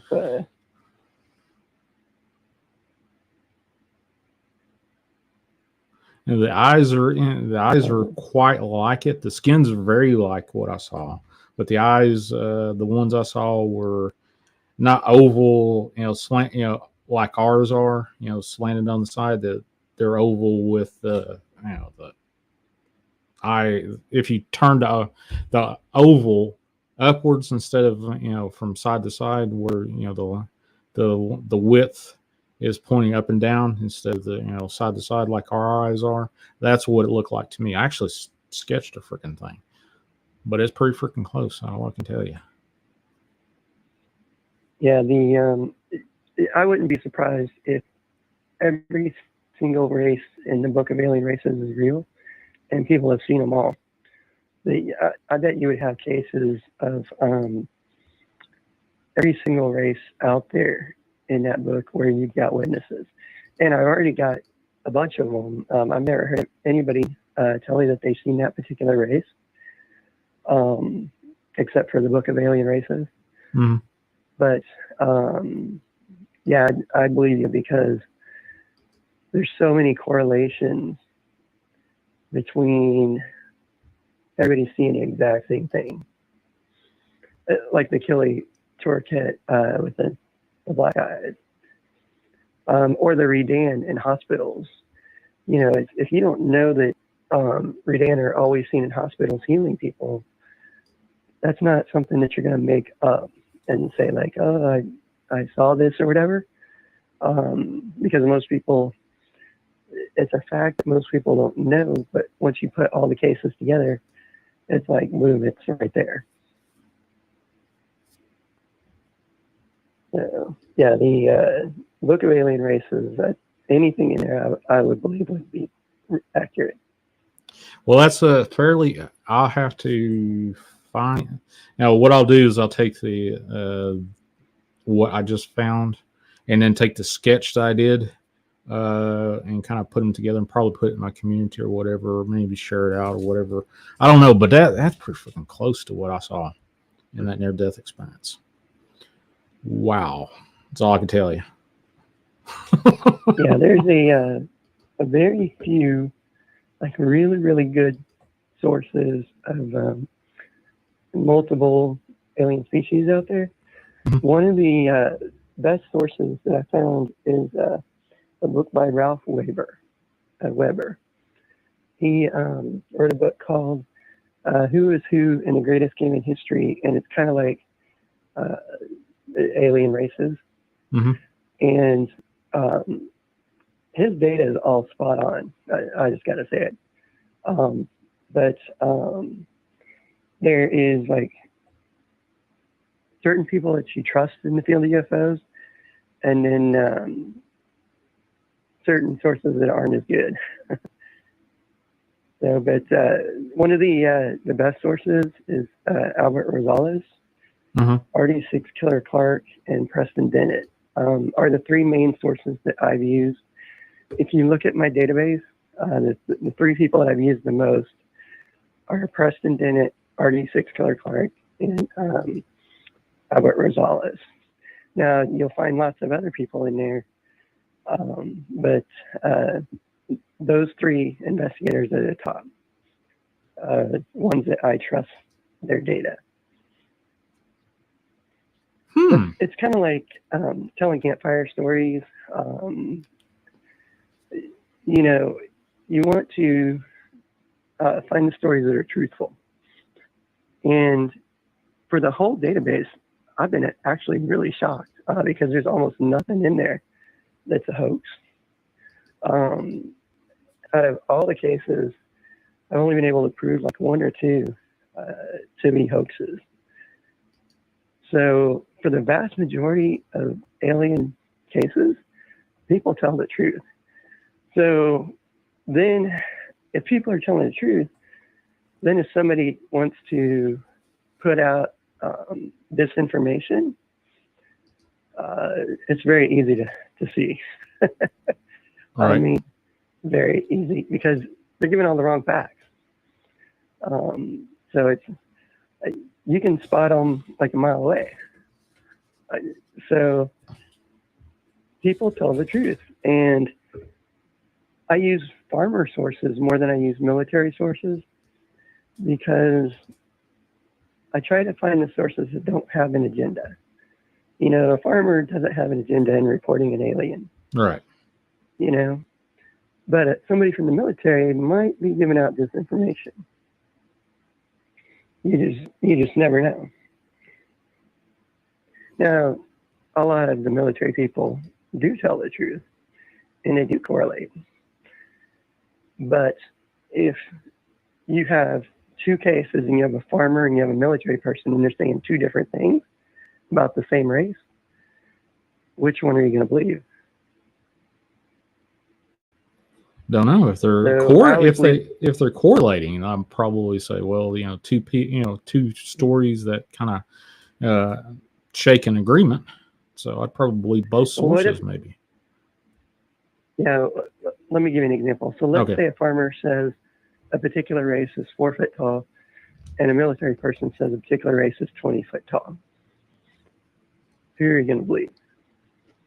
Probably the farmer, I would say, personally. Yeah.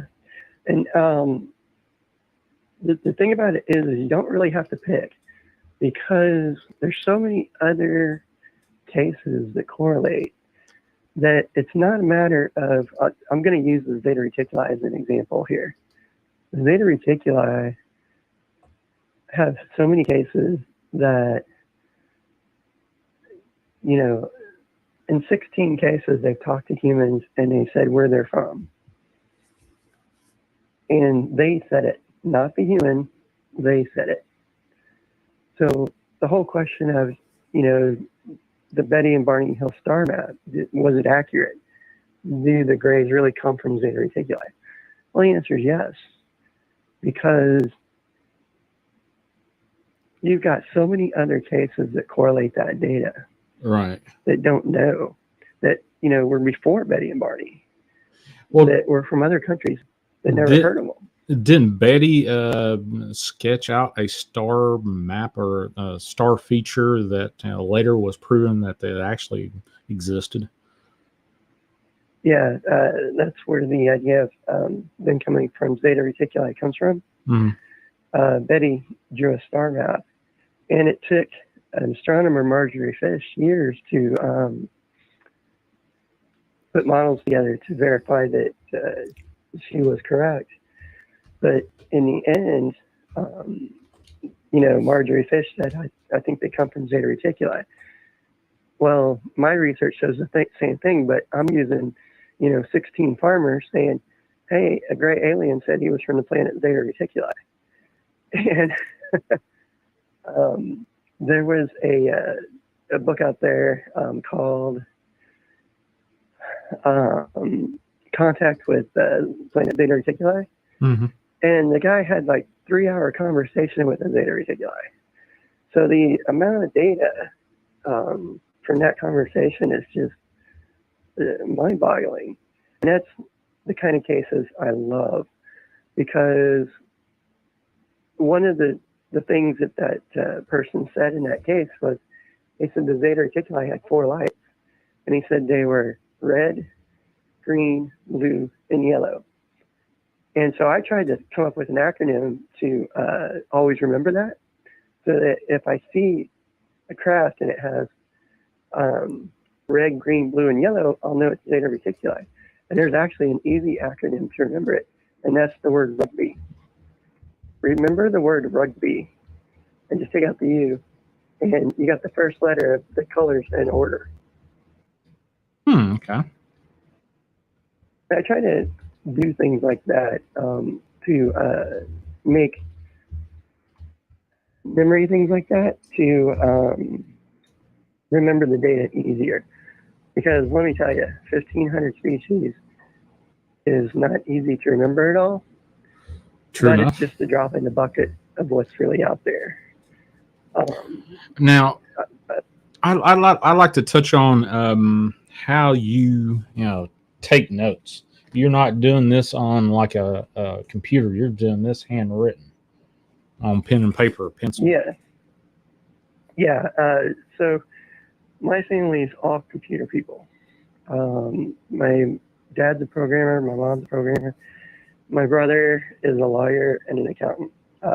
So they always all use computers. And I'm very much, pen and paper, but I did it this way for a reason. Okay. Because if I put it in a database, I wouldn't see it the way that I see it now. So like when I'm flipping to a case, I've got to flip through everything else to get to that. So I might see something that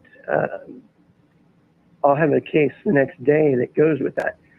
And that's one thing that's really strange about doing this database, I got to tell you, is the synchronicity.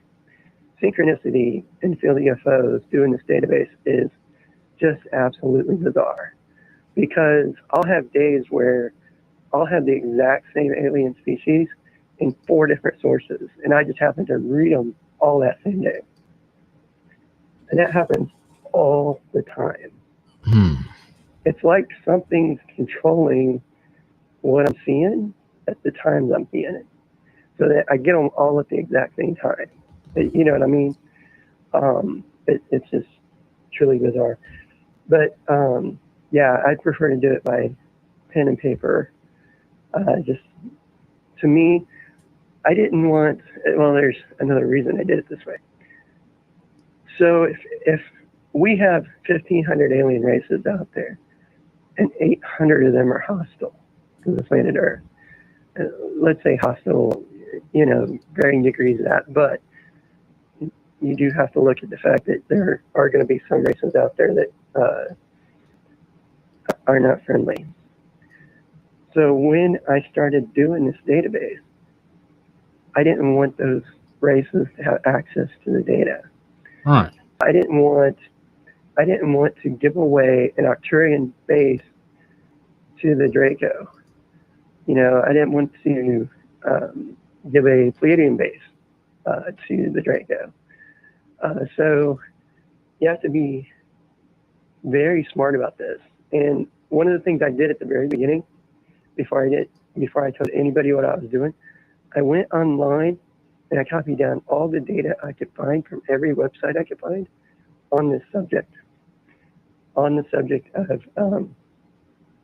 alien races.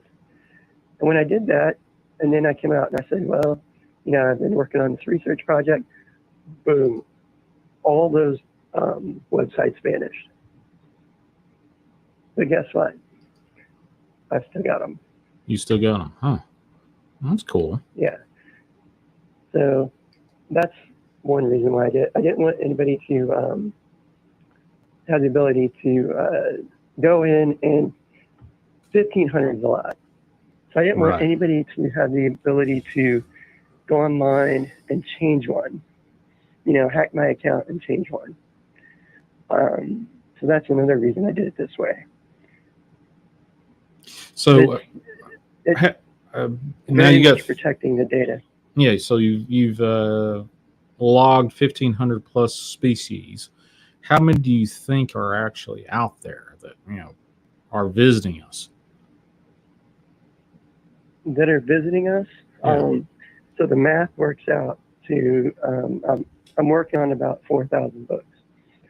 If you go out to Amazon, you type in, at one point, if you typed in how many UFO books there were 20,000. So I've only got 20% of the data.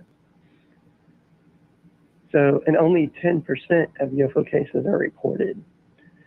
So there's a ton of sightings of aliens. It's just, the subject is so suppressed by, let's say an extraterrestrial species is suppressing the data, that people don't want to come forward. You know, humans don't want to come forward and say, I saw an alien. And they don't have any references like the dropa. If you see a 4-foot tall, yellow-skinned, wrinkled alien, nobody knows who that is. You know, so humans have to realize that there are alien species out there. We are not the center of the universe. And the more that you can learn, the better. Okay. All right. So these portals, are they dimensional? Do they fold space like you walk through one end of it and the next you're, you know, light years away, or in a different time frame, or just in a different dimension altogether? It's more with the Arcturian portals. It's more just a different time. And when I say that, let me be clear about something. There have been witnesses to see people, Arcturians, come out of these portals and go into them, and go into the past and go into the future, and come out of the past and come out of the future. So it's not like I'm saying this and it's never been seen. No, what I'm saying has been witnessed. So, yeah, it's just like looking into a doorway to the past or a doorway to the future, and you can see through it. Okay. Are they transporting actual physical matter, or is it all data, transporting back and forth? Physical matter. Okay. Well, I've got one question that's been asked multiple times by Donnie Cho. He wants to know, what's the funniest, quirkiest story Mike has ever come across? Oh, the funniest story. There's a lot of them. The one that gets me every time, though, is Bigfoot driving a UFO with its feet. And this was a case where kids are at a summer camp. They're in their cabin at night, and they look out the window and they see two Bigfoot sitting in a globe UFO. And the Bigfoot are pedaling the UFO with their feet. Wow. So that case cracks me up every time I read it. Well, that's cool. That's cool. Are dogmen linked to alien species, or is it something that we have developed as a DNA kind of project? That is a lot of the old monsters are actually aliens, like vampires, mummies, werewolves. All of those are actually alien races, and they've been seen driving UFOs. So the Wolfman, I got tired of making up names, so I let somebody online pick the name for that one. Mm-hmm. And hang on one sec here, and I'll tell you the name they picked. But it's basically like werewolves, but they have a lot of abilities that you wouldn't think a werewolf would have. Wolfman Jack is the name that the person online came up with. Oh, okay. So I call this race Wolfman Jack. So think of a shapeshifter, okay? Right. And then give them invisibility. And then give them the ability to go from a man to a wolf or a dog and into a werewolf type creature. And that's kind of what the species is. They have a lot of abilities. But yeah, that species has a lot of sightings. That's a true species. It's kind of like mummies are a true species. Mummies are species 1049 in the database. Okay. But they are seen infrequently. But there was actually a case with the dropa where the mummies were seen working with them. And I try to highlight cases where alien species work with each other because I want to know who's working with who. Right.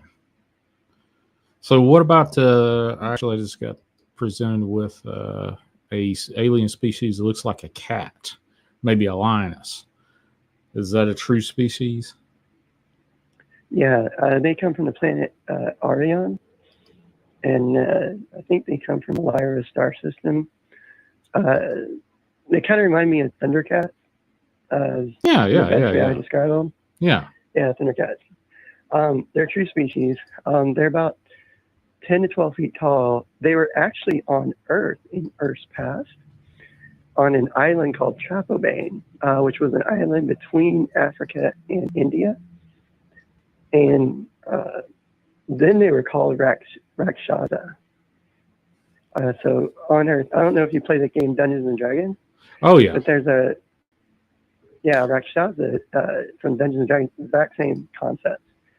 So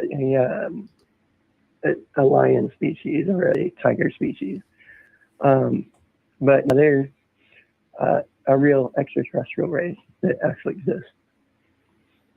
One question, which I actually do have the um, reference material up. Donnie Cho wants to know about shadow people, and then I brought up out of that translated Russian secret book of alien races, these invisible people. Yeah,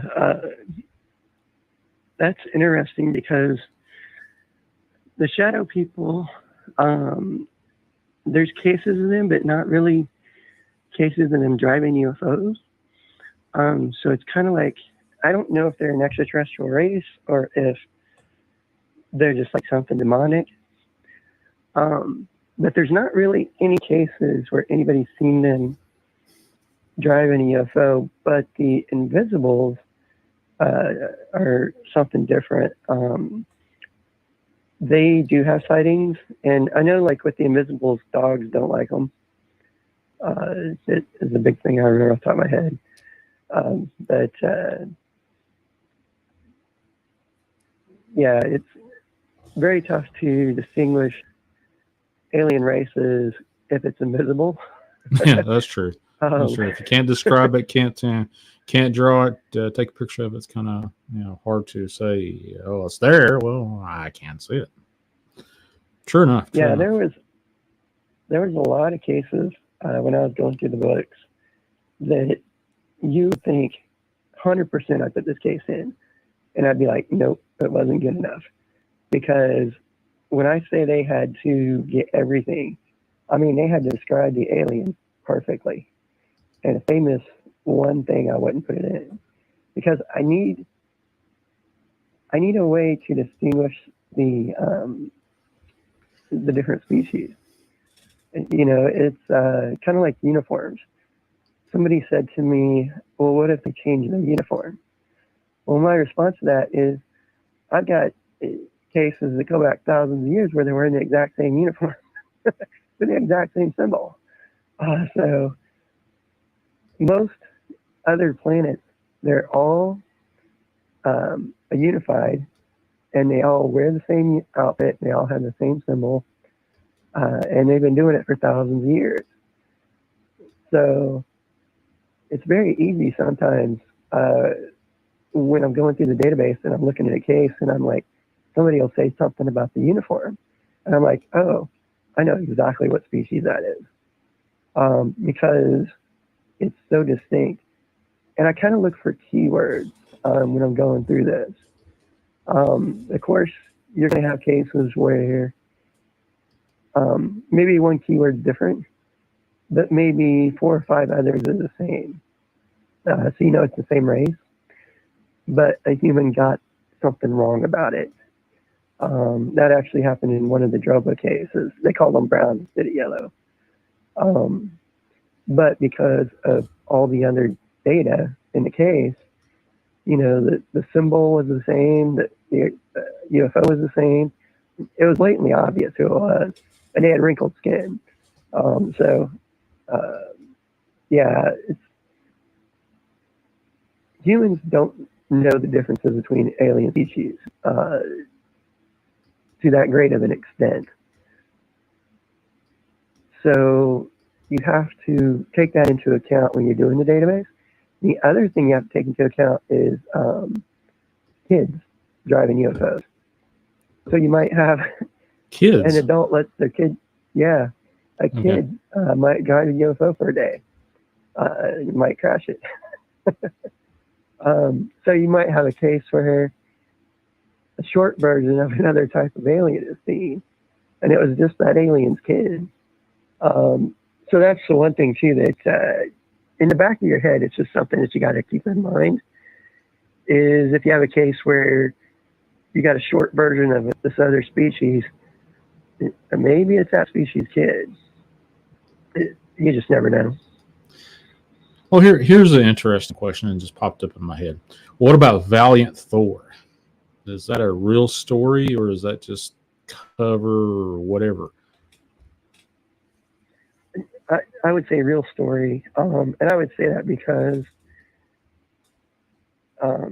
there was a lot of other cases that correlate with his. and So, it's not even close. so was he from Venus? I think, if I remember Yeah, correctly. Venus. Okay. There's a lot of Venus cases out there, and one of the odd thing about Venus cases is they tend to love to go to UFO conferences, and so they'll beam in. And there's actually 2 cases of them beaming in to a UFO conference, and there's pictures out there on the internet. You can look that up. Venusians beaming into a UFO conference. So yeah, I don't know if they actually, like, I don't think they live on the surface of Venus because it's so hot. I think maybe more they come from a base that might be on Venus or a base that's from around Venus. And it could be that they're from Venus from a different dimension. What about there? I've heard this story too. That Tesla might have been from Venus. My thinking is that Tesla was actually an Aldebaran, because if you look at all the technology that Tesla worked on, it was all Aldebaran technology. That they use the same stuff. Okay. So, my opinion, but I think Tesla was Aldebaran. But like I said, all this is my opinion, but it is based on going from the facts from the database. So, Well, here's an but interesting. Here's an interesting would question. Why are aliens hairless? I'm guessing this is probably secondary to the gray aliens, but I don't think all aliens are hairless, though. Yeah, Bigfoot's actually an alien.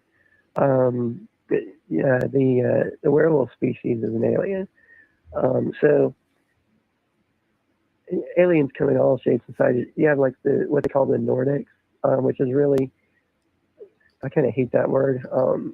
Call them Pleiadians or call them, whatever planet they come from, Venusians. But Earth needs to stop using the word Nordic. And there'll come a time when we'll get to know these species so well that we'll stop using some of these generic terms like grays. Mm-hmm. I have 27 planets that grays come from. Be specific. But nobody knows that a Catadorian has 6 fingers. So if you see a gray that has 6 fingers, you just say, well, that's a gray. Right. But, once you learn it, so kind of the cool thing about doing this, and kind of the cool thing about learning, is once you learn all this stuff, it's not going to change. They're not going to suddenly move the planet Aldebaran. So once you got it, you got it. But the problem is there's just so much to get. The amount of data out there is just mind blowing. So, pick the top 3. Which of the top 3 are on the planet right now of all alien species? Top 3 alien species on the planet right now. Yeah. Based off of population, just sheer number. I would say off of population, the Draco reptilians would be one of the top 3. The Zeta reticuli would probably be in the top 3. Okay. And out of the good races, the Syrians might be in the top 3. Syrians are a friendly species that kind of look like humans, and they like to wear black uniforms, and their uniforms have a triangle with the snake on them. That's a Syrian. Yep. And they have bases all over the earth, and they heal people all the time. So I would say either Syrians or Andorians are also seen a lot and heal a lot of people. So maybe some of them are Pleiadians, something like that. There's a lot of species that could walk among us.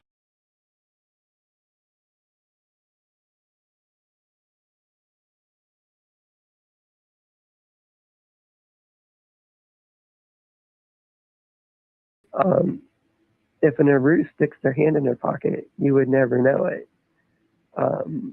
There's so the data. Describe the hand. What for the last species? Oh, because they have one less finger than us. Okay. So basically, just to change, are a lot of the species that look like us, digits are the key to, distinguishing them from us? Yeah, that's one way to do it. Uniforms are also another way. But a lot of times, it's just the aliens telling us where they're from. They don't do it a lot, but they do it enough that we can get an idea of what a Syrian looks like and wears, and then compare that to other cases. And then we can do the same thing with Andorians and Arcturians and all the other races that look human. Aldebarans, if you're from the planet Aryan, you look exactly like us. There's no way to tell it. The database has over 400 species that look completely human. So out of 1,500, take 400 of those, and it could be standing beside you, and you never know it. Well, here I like to ask about extremes. There are legends of these giants called cloud eaters. They're supposed to be extremely tall, and then you have the little fellows that are just inches tall. Which what in your collection of data out of those 1,500, what's the tallest and what's the smallest? The tallest is about 20 foot, I think, and the smallest is like 2 to 3 inches. Okay. It's pretty short. Yeah, 2 to 3 inches. So there's a bunch of cases from Malaysia of microterrestrials, really, really short human-looking beings that are seen in a lot of cases, all in Malaysia. All in Malaysia. Well, I heard several reports of these from Aboriginals up in Canada.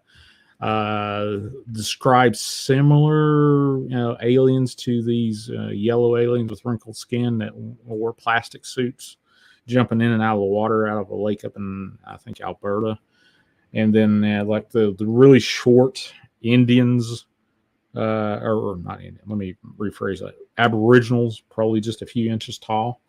Could they be mistaken for these aliens?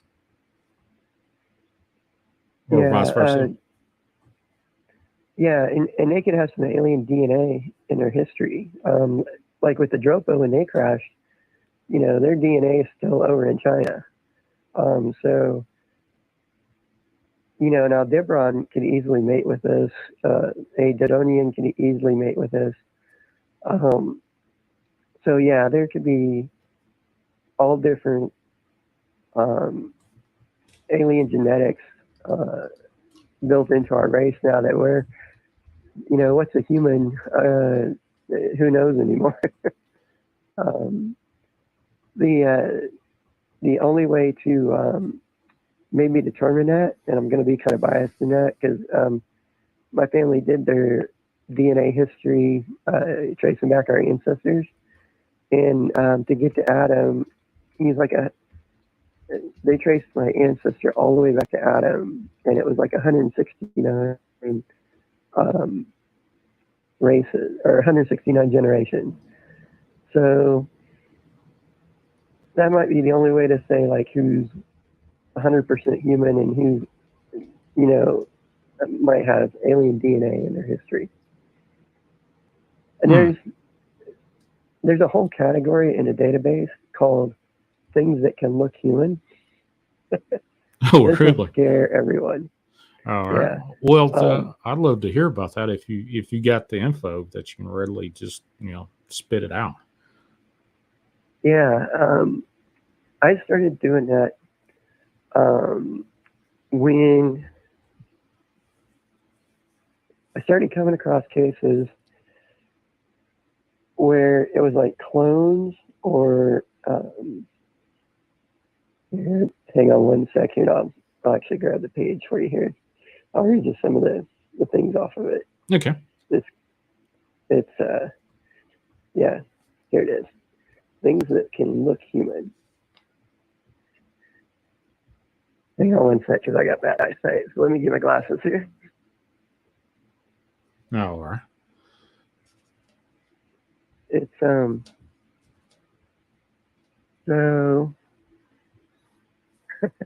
first one, man gets abducted and goes up to the UFO. The aliens create a double of him, send it back down to Earth, and man has to sit up in the UFO and watch the double go through his life for 24 hours.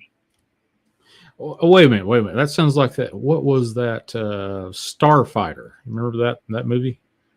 Last Starfighter. Oh, yeah. That sounds like the Last Yeah, that Starfighter was a great stuff. movie. Yeah. So is that Yeah. similar Yeah, to what exactly they're? like it. Yeah. Okay. All right. Yeah. That's weird. Yeah, exactly. Yeah, I didn't even think of that, but yeah, exactly like it. There was another case where a car struck a pedestrian and its head twisted all the way around, and then the head popped off, and there was a CPU underneath. So it was a robot, and that was back in 1990. So, and that wasn't something that we built. That was something an alien built. Oh wow. Okay. Yeah, there's a couple of cases of clones. So have we? Just to offshoot real quick, have we as a species, or we as a country, or other country entities, gotten this technology for clones or robots that can duplicate somebody down to the exact millimeter? I imagine we've gotten technology from aliens, but the big question is how much of it has we been able to use before it gets stolen? Because, like I said, my thing is I think that the Draco steal a lot of it. So imagine you get a UFO crash. That's great. Now you transport the UFO, and then the men in black come and take it from you. Now they've got it, you don't. So you don't have any. Everybody thinks like the government has all this alien technology when they might not, because it's very possible that an extraterrestrial species took it from them. Okay. Wow. That's interesting. So how many more is on your list of researches that you did? Research. We've been through all the ones that I wanted to cover. There was one more interesting one on the things that can look human. Okay. There was a case where a woman is sitting in her house, and she looks outside and she sees her husband standing in the driveway. And she looks back behind her, and she's like on the porch or something, but she sees a UFO over her head that comes over her house. And her husband's actually in the house behind her on the couch watching TV. She can see him. But she looks out to her driveway, and there's a copy of her husband standing in her driveway. Wow. So like a doppelganger. So that kind of reminds me of another reference, Men in Black with the Edgar skin suit. You know what I'm talking about with the. So, are Yep, there it aliens is. that can do that? You may, Yeah, there's a famous. kind of take the workings outside of the skin and then adopt the skin off of a human. Yeah, unfortunately, there's a case. I mentioned that the Draco were the Men in Black. There's a really famous Men in Black case where the Draco peeled the human skin off, put it to the side, and the guy saw lots of human skins hanging on racks Wow. in the UFO. And it was Draco reptilians underneath Men in Black skins in that particular case. Oh, that's pretty freaking scary.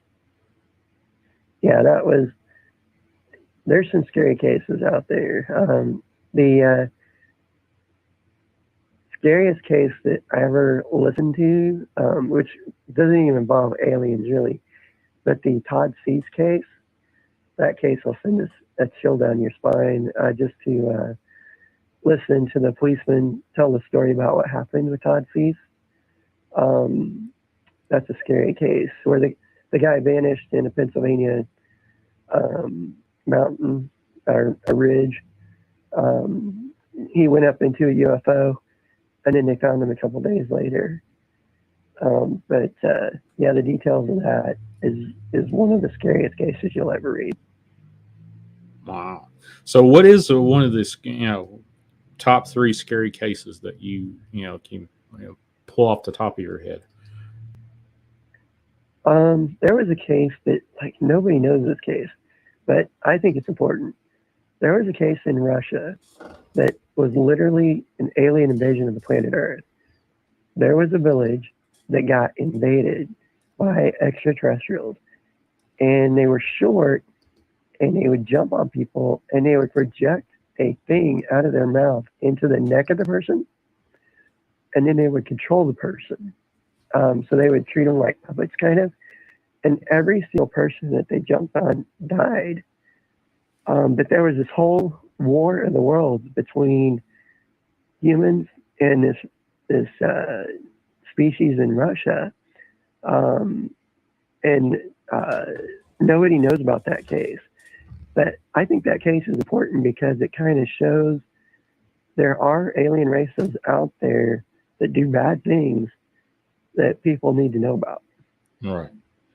So, what I'm gleaning from this is all these pop culture movies about UFOs. There is a whole lot of truth to them because you just put forth a bunch of center points and stories of UFO movies I love. So, is that Yeah, pretty that's fair one to of say? the ideas in the field of UFOs is that they release information through television and movies. And one of the movies or one of the TV shows I'm watching now, and I've never seen it before, is Babylon 5. I've never seen Babylon 5, but I'm in Really? season 3 right now. Yeah, and Babylon 5, I kid you not, is done by a Draco reptilian. I would bet my life on it because all their storylines are literally the headlines from today. Like going after food or, just when you look at the storylines of the episode, Mm-hmm. it's just freaky. So yeah, that's one.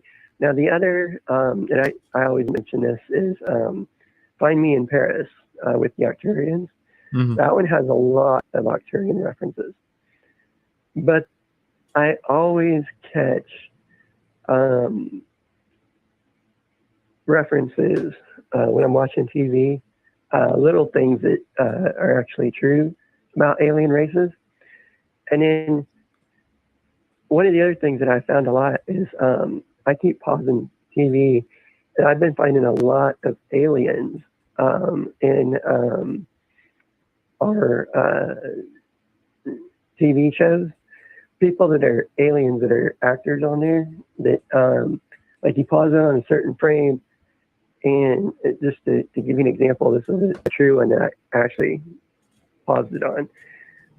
There was a TV show where there was an old lady in it, and through this whole episode, this old lady's eye kept flashing, and I thought that's really odd because the episode, it wasn't a show about aliens or special effects or anything like that.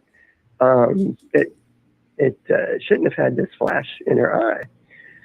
So I went back and I watched the episode frame by frame, and I found a frame where her eye flashes, and you can see a bright white spiral in her eye,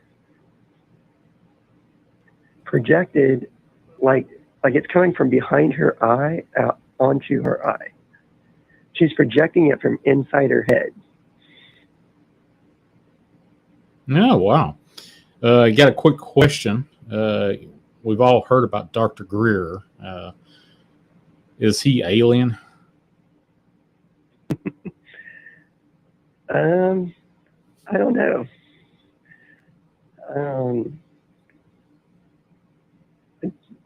I've never met him. Never met him. Okay. It's interesting because he got his doctorate from a college I was, on a board for respiratory care, teaching respiratory care and stuff. He got his doctorate from the same hospital, or not same hospital, same college that I was on a board for. He literally, lived and, more or less grew up in the area that I did my medical stuff with. So I don't know. Interesting. So gut feeling, just right off the top of your head, would you think he is or not? I know you haven't met him. Yeah. In my opinion, based on pausing frames, I would say that there's something going on there. Something going on there. So you see all these videos, which, I've seen hundreds of them, where, you see, anecdotal footage of, anchor people on, that are famous, and their eyes blink a different way, or, they got reptilian eyes, or their faces phase in and out of what should be there. Is that all digital compression stuff, or is that actually something different? I started looking at that years and years and years ago. And when I started looking at that, I actually started looking at the cases where I describe them as zebra aliens. They kind of look like black and white, like there's zebras across there. And when I started looking at those cases, there was one case in particular that really stood out to me. And it was out there on YouTube. And I can never find this video afterwards, but I found it for a long time. It was a photograph. And this guy says, I want to show you something. And he goes, this is really weird. And so in this photograph, it's 3 people standing there. And he goes, now I'm only going to hit 2 buttons here. I'm going to hit the zoom in and the zoom out. And so he starts zooming in. When he zooms in so far and he hits it one more time, 2 of the 3 people go all zebra. The 3rd person stays completely human. And then he zooms out, they all go back to human. He zooms in, they all go back, the 2 of them go back to zebra. And he's like, I don't know what this is. He was like, but I don't think this is a digital effect or anything. So he didn't know about the other videos that was showing this. This was on like the most off the wall. I'm looking at a photo channel or something, like the guy had no clue that what he was looking at was aliens. Mm-hmm. But he was. And that's kind of happened a lot, where I'll come across cases like that, where you've got extraterrestrials, probably extraterrestrials, that are not digital effects. And the interesting thing is it's not just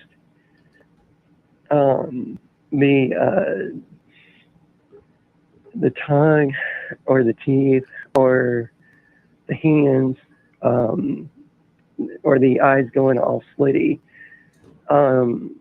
Sometimes you have to watch other things. And what I mean by that is how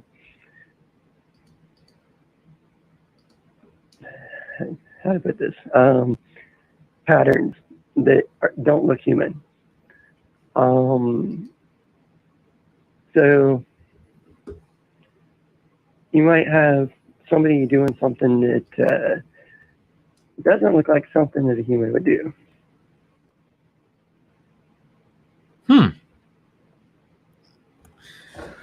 Oh, wow. So, and let me go a lot further on that. Okay. So when I say that, imagine that you have a star, like a pop star, and this person does not do that at the beginning of their career. Later in their career, they do.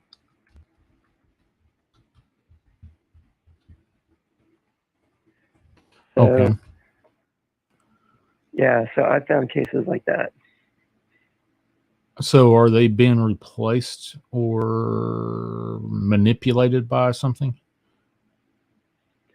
Yeah, the remote viewers described it as they're being controlled.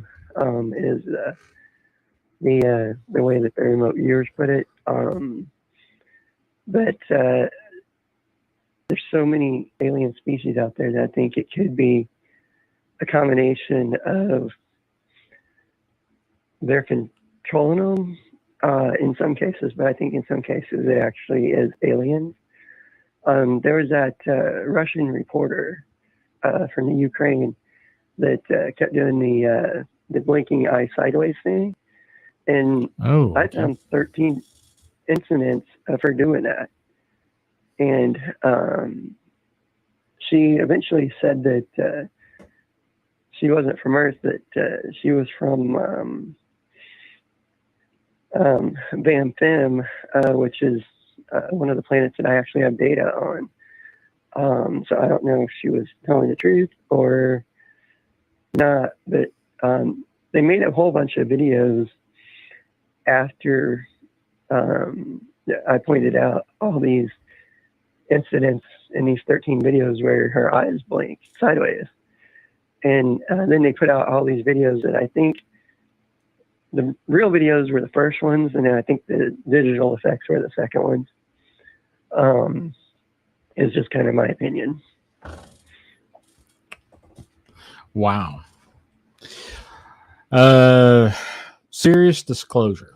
Are we going to see that anytime soon, or is it, or are we just getting all the soft stuff for the remaining future? My theory is that humans aren't in control of the cover-up, so we're not going to be able to disclose anything. If you don't have any UFO crafts, how are you going to disclose anything? You know what I mean? All right. Okay. Let's see. Oh, just a second. I might have hit something a little bit weird here. Huh. Well, somebody just asked me to do. Is my audio okay? You hit a 1 in the chat. If you can hear me. 2 if you can't hear the guest, Mike. So we'll see what's going on with that. So the cover up is being held by the Draconians. Is that the species that you've been referring to? That okay. That's what the data kind of points to. All right. So are we trying, like the Tic Tac videos that just came out in the last few years? is that ours that we just said, hey, we want to show this Tic Tac video and, like a political stunt or something like that? Or is that actually something else? I don't think that's anything to do with aliens. Oh, okay. In my opinion. All right. That's interesting. So, long story short, do we have aliens that are counseling, government heads of state right now? I would say that yes and no. What I mean by that is I think there is aliens here that could be in government, and we need to weed them out because, like I said, 400 some species can look human. Oh, okay. So you never know who's sitting beside you that could be an alien, and the Earth doesn't have any defense. There's nothing that says like, here's a card that proves that you're human. We never done anything like that, of course.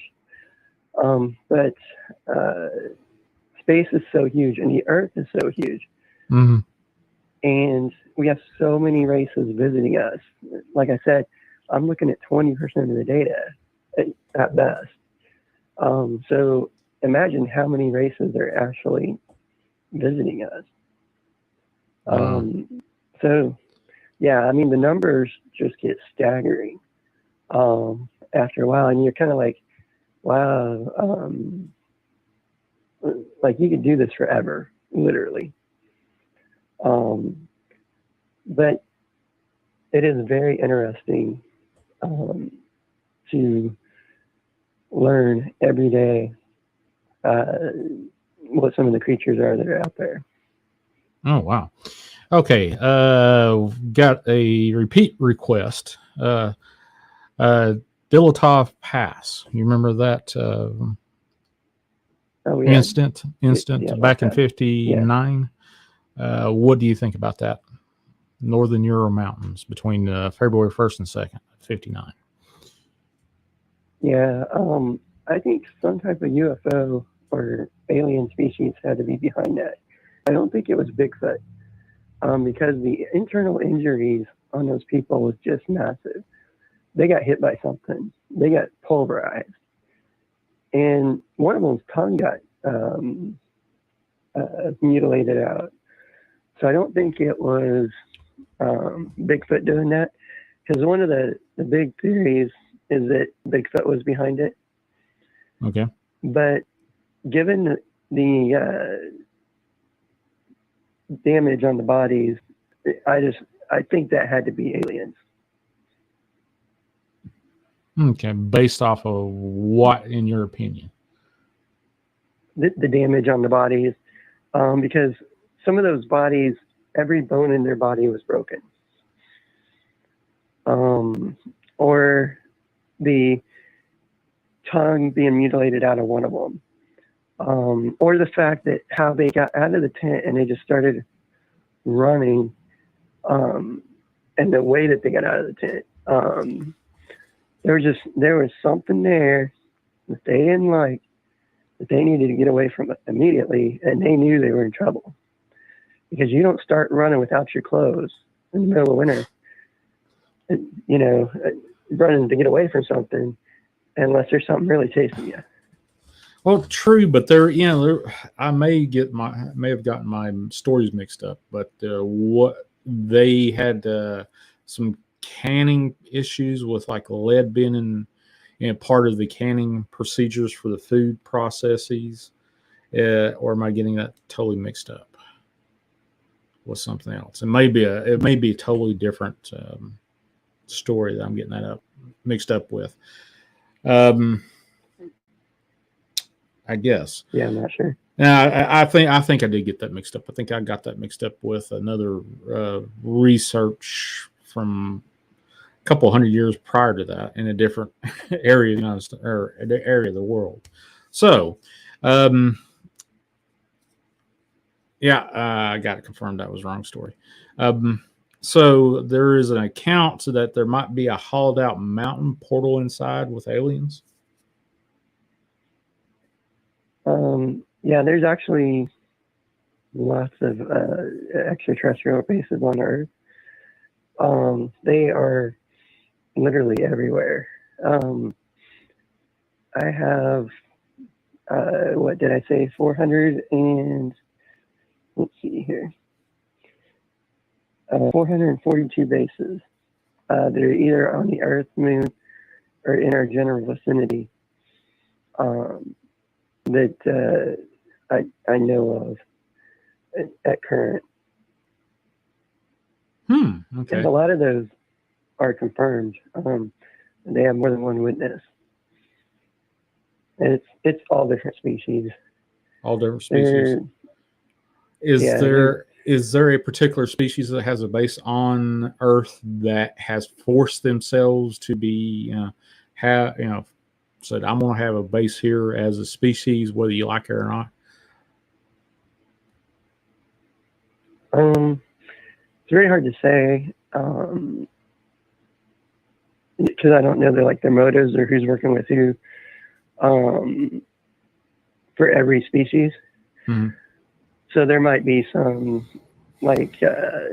maybe some outlier that's something that nobody knows about. One of the interesting things about doing this is sometimes you get cases that are like from the other side of the universe. You'll get an alien sighting that came from the other side of the universe. And you're like, wow, how did that being get the technology to get here? And that happens more often than you think. Those cases, to me, are fascinating because they're coming from such a greater distance than anyone else. And I'm sure that there's, let's say you're Arcturian, but this species that came from another galaxy has never been to your planet, so you might not know about them. Data on aliens, I think, could be universal. Everybody needs it, and everybody wants it, because there has to be species that I have data on that nobody else does, that's around us, because maybe they're visiting from so far away that nobody around us has data on them. So that's why I kind of like at night when I'm laying in bed and I hear, footsteps going down the hallway, paper rustling, and then footsteps running back down the hallway. They're not coming for me. They're coming for your notebooks. Have you woke up and found your notebooks in a disarray or missing pages or anything like that? Not so far. They've been really good about not taking anything, and I can actually prove that because I just did an index I just built an index of all the races, and it took me like 2 years. You wouldn't think just writing down the name of 1,500 races it would take that long, but it did. Yeah, nothing was missing. Wow. Okay. So what when you do have this visits where they're shuffling through your paperwork, have you discerned what they're looking for specifically? Not really. I kind of get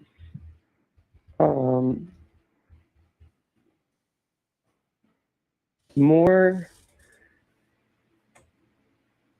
like telepathic messages, and not even messages. The vast majority of the time what happens is I'll have a UFO over the house. And what'll happen in that case is you'll hear like a low humming noise, and it'll rattle everything, and you know they're here. And then you'll hear the footsteps and everything. It's not so much I communicate with them, but sometimes there'll be certain noises that I'll hear that I do associate with either like this was a good race or this was a bad race. There was a case a few weeks ago.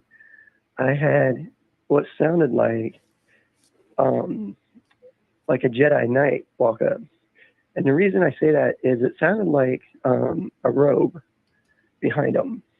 Is exactly what it sounded like, and for some reason, my mind flipped out, and I was like, "That's a bad race." I was like, "I'm not going outside." I was like, "I'm not going to the bathroom." Yeah, because they were standing right outside my door. So, have you had any violent encounters with any of these, or kind of a warning kind of visit? Hey, you're looking into the wrong thing.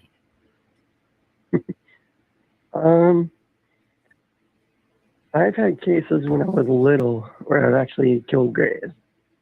Oh, I've killed two when I was little. I choked one out, it broke its neck, and in the second case, I beat one with a baseball bat and broke its neck. Actually, I believe you've told me that story before. Now that you mention it, if not, I've heard it somewhere else. All right. As far as I've got one. Go ahead and finish it. I've got one that I'd love to know the answer to, but go ahead and finish your story. Okay. So lately, the Draco have been kind of picking on me. Okay. I've got implants in both ears. If I have a ringing in my left ear, it's the Federation coming. If I have a ringing in my right ear, it's the Draco coming. And what happened is there was an incident about 6 months ago, or it's been a few months, where I was laying in bed and two Draco came into my bedroom, and they were dressed as humans, or they were cloaked as humans. Well, the Federation technology in me overrid their cloaking, and it went from blinking human Draco, and there was two of them. There was a woman on my right, and there was a man on my left. And I woke up, and they're sitting on my bed, and the woman says, "The doctor's got a question for you." And I was like, "Nope." And so I was kind of like in a dream state at that point. And I woke up, and when I woke up, they had bolted, and it had just been like 1 second. The guy had went one way, and the girl went the other. And the guy went through the wall. From the second story, he jumped downward, and I hear this real loud crash on the patio outside. You hear this real loud old guy go, "Oof," just like that. And so he had jumped down from the second story through the wall.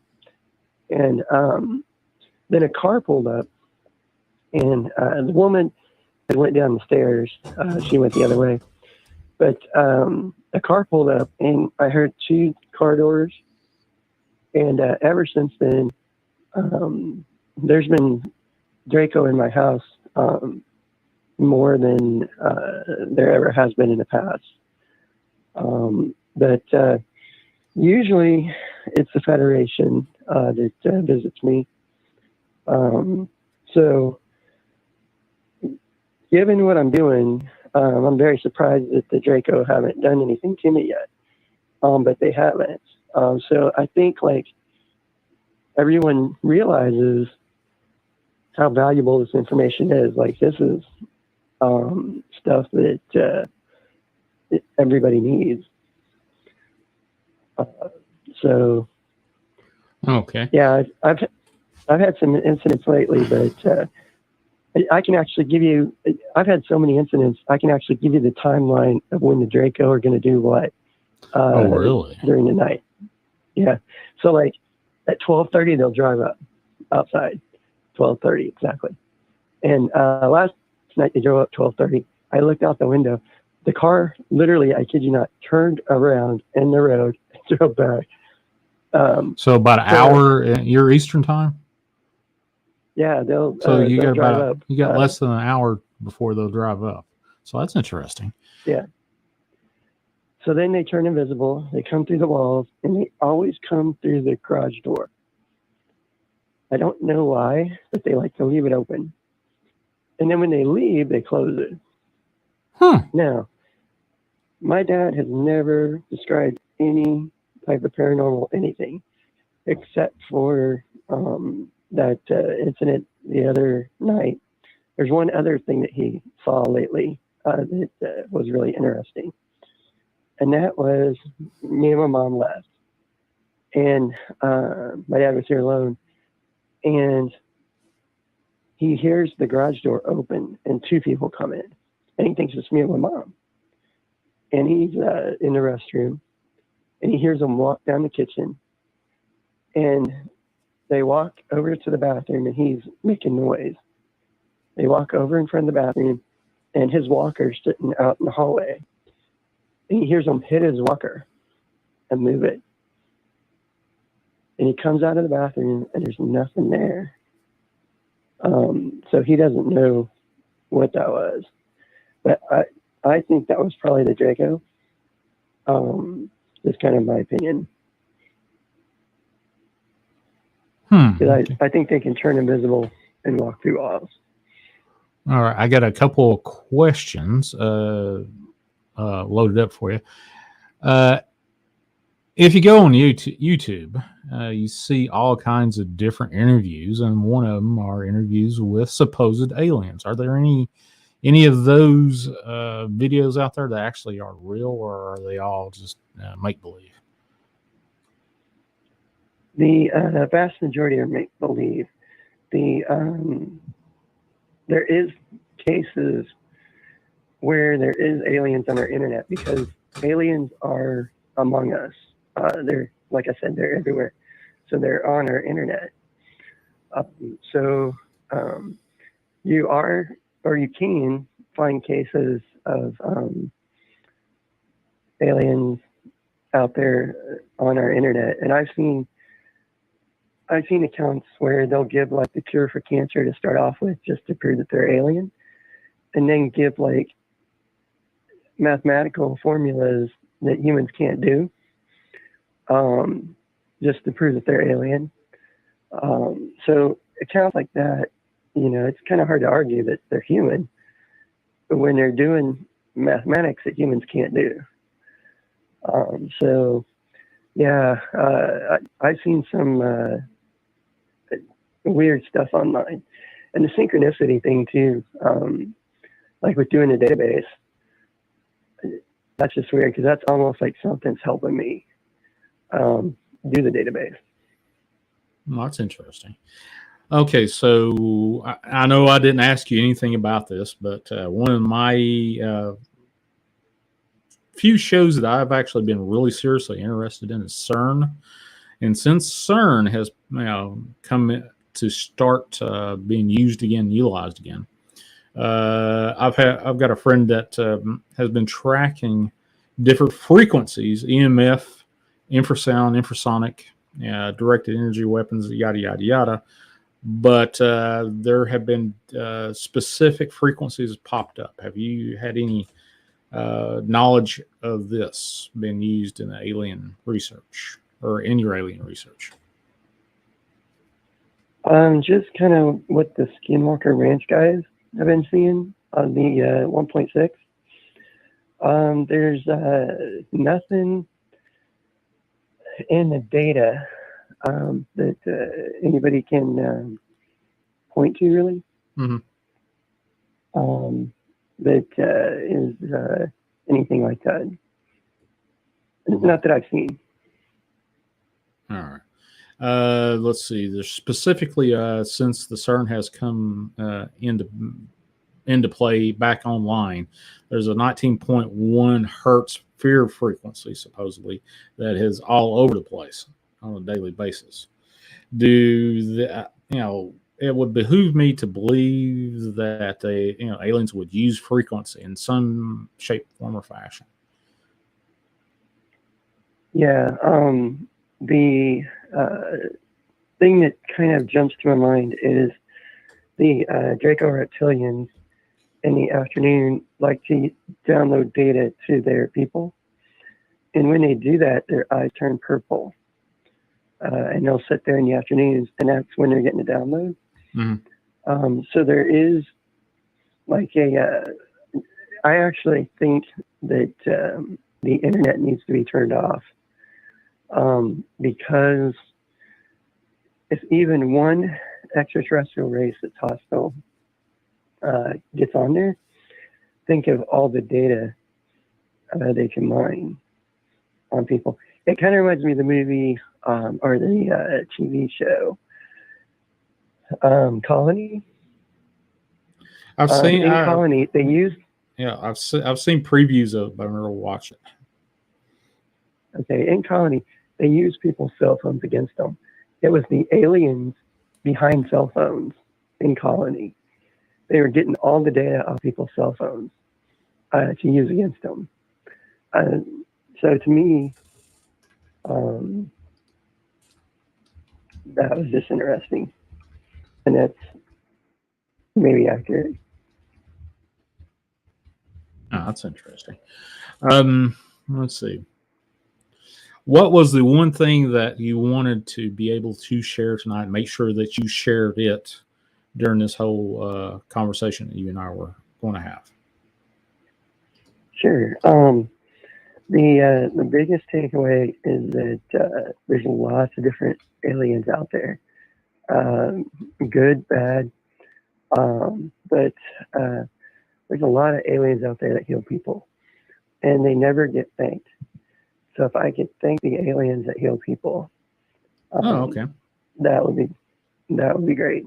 Which are so yeah, which ones are those aliens that heal people? There's actually a ton of them. Redan, Andromedans, Arcturians. So yeah, there's more than I can name. Even Zeta Reticuli, Draco have healed people. Aldebaran have healed people. Even the ones that you would consider bad have healed people. So you know, they don't have to do that, but they do. So as a human, that I'm sure nobody's ever thanked them before. I like to say all the friendly races out there to thank you for all the good that you've done on the planet Earth. Oh, that's cool. That's cool. Let's see. Let me check chat real quick. Is there any last minute questions that are not joke related for Mike? Anything like that? If you pop that up in the chat there, we will do. I'll ask Mike real quick about it. When was the last time you saw any aliens whatsoever before you?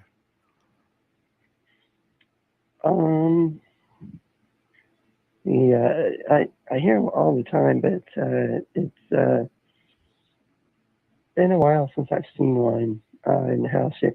Actually, that's not true. I've seen one in the house a few nights ago. I went to the restroom. I looked down the hallway, and there was a species of alien which is actually a known one. There's a white blob species. And there was one of those standing in the doorway to the library. And I saw it. But I was just like, whatever, dude. And I just went to the restroom. So, yeah, it hasn't been too long since I've physically seen one. Okay. Got one from Rothian. Says, has he spoke with or to any Dracos in the past about their numbers having to live among humans? No, but David Eckhart's kind of the Draco guy. They communicate with him all the time. So I actually listen to him for information on the Draco. Okay. So yeah, anything you want to know about the Draco, ask David Eckhart, and listen to his stories, and he'll tell you like there's thousands of them here. So yeah, he physically sees them. So his stories are interesting. Wow. Let's see. What about all this stuff? Do the aliens that are among us right now, are they propagating the wars that's happening around the planet right now, or are they actually trying to lessen that, or all the above? All the above. I would say if you read chapter 34 in UFO hostilities, it's going to give you a percentage in there or something. Look at that percentage, and it's going to blow your mind. And that was in 2004. Okay. Got one question. What do you know about the Draco? Percentage? Yeah. No, go ahead. The percentage was 70%. All right. So what do you know about the Dracos personally, from your research? From my research, they're probably the biggest threat to the planet Earth right now. And I get that from when I started doing this, and I started looking at the Men in Black cases and the airport thing, and realized like we're being infiltrated like in large numbers. And that got me going down. So when I realized that at the very beginning, I was like, this is important. Like, I can't leave this to the end. I have to go research this right now. So I dropped everything. And I'm like, I'm going to read every Men in Black case that's out there. And that's what I did. And I only read the ones where they appear to be aliens, because the ones where they're humans, I don't care. But I want the cases where they're aliens. Okay. So I very quickly started correlating those to the Draco reptilians, and the two are kind of interchangeable. So as far as what I know about Draco reptilians, I've got countless pages on the Draco and countless pages on the Men in Black. So you put those two together, and I've probably got 40 pages of cases front and back for those two species combined. Okay. Let's see. I got three questions in my head. Since you mentioned Men in Black, there is a anecdotal story about Dan Aykroyd on the phone with, I think, Britney Spears in New York City. And he looks at Men in Black. And then while he's doing this, I forgot what the actual program he was doing. And the next day, his program gets canceled. What do you know about that? Yeah, I've actually heard that story too. When you correlate it to Men in Black cases, there's a lot of cases where the Men in Black will just vanish into thin air. And the best way I can describe it to you is based on what witnesses are saying. It's almost like they're going to other dimensions that are close to us. So it's actually a Draco reptilian ability to cross dimensions. Certain races can do certain things. Draco reptilians can go across dimensions. That's how they walk through walls. So there's a lot of cases that say the exact same thing that Dan Aykroyd said, that they vanish right before his eyes, or they'll show up before the people get home. Now that's one of the things that Earth needs to address, is this whole, how do the Men in Black get to your house before you even get there after you see a UFO? How are they doing that? Is that time travel? No. There's never been a Draco reptilian or Men in Black case where they're time traveling. So that's out of the question. They can't do it. So how are they doing it? So the best guess is it's got to be some type of telepathy. And it might be based on a technology piggybacking on the internet. So that's why I say we need to shut down our internet, because to get to these places ahead of time, they have to be monitoring the entire planet.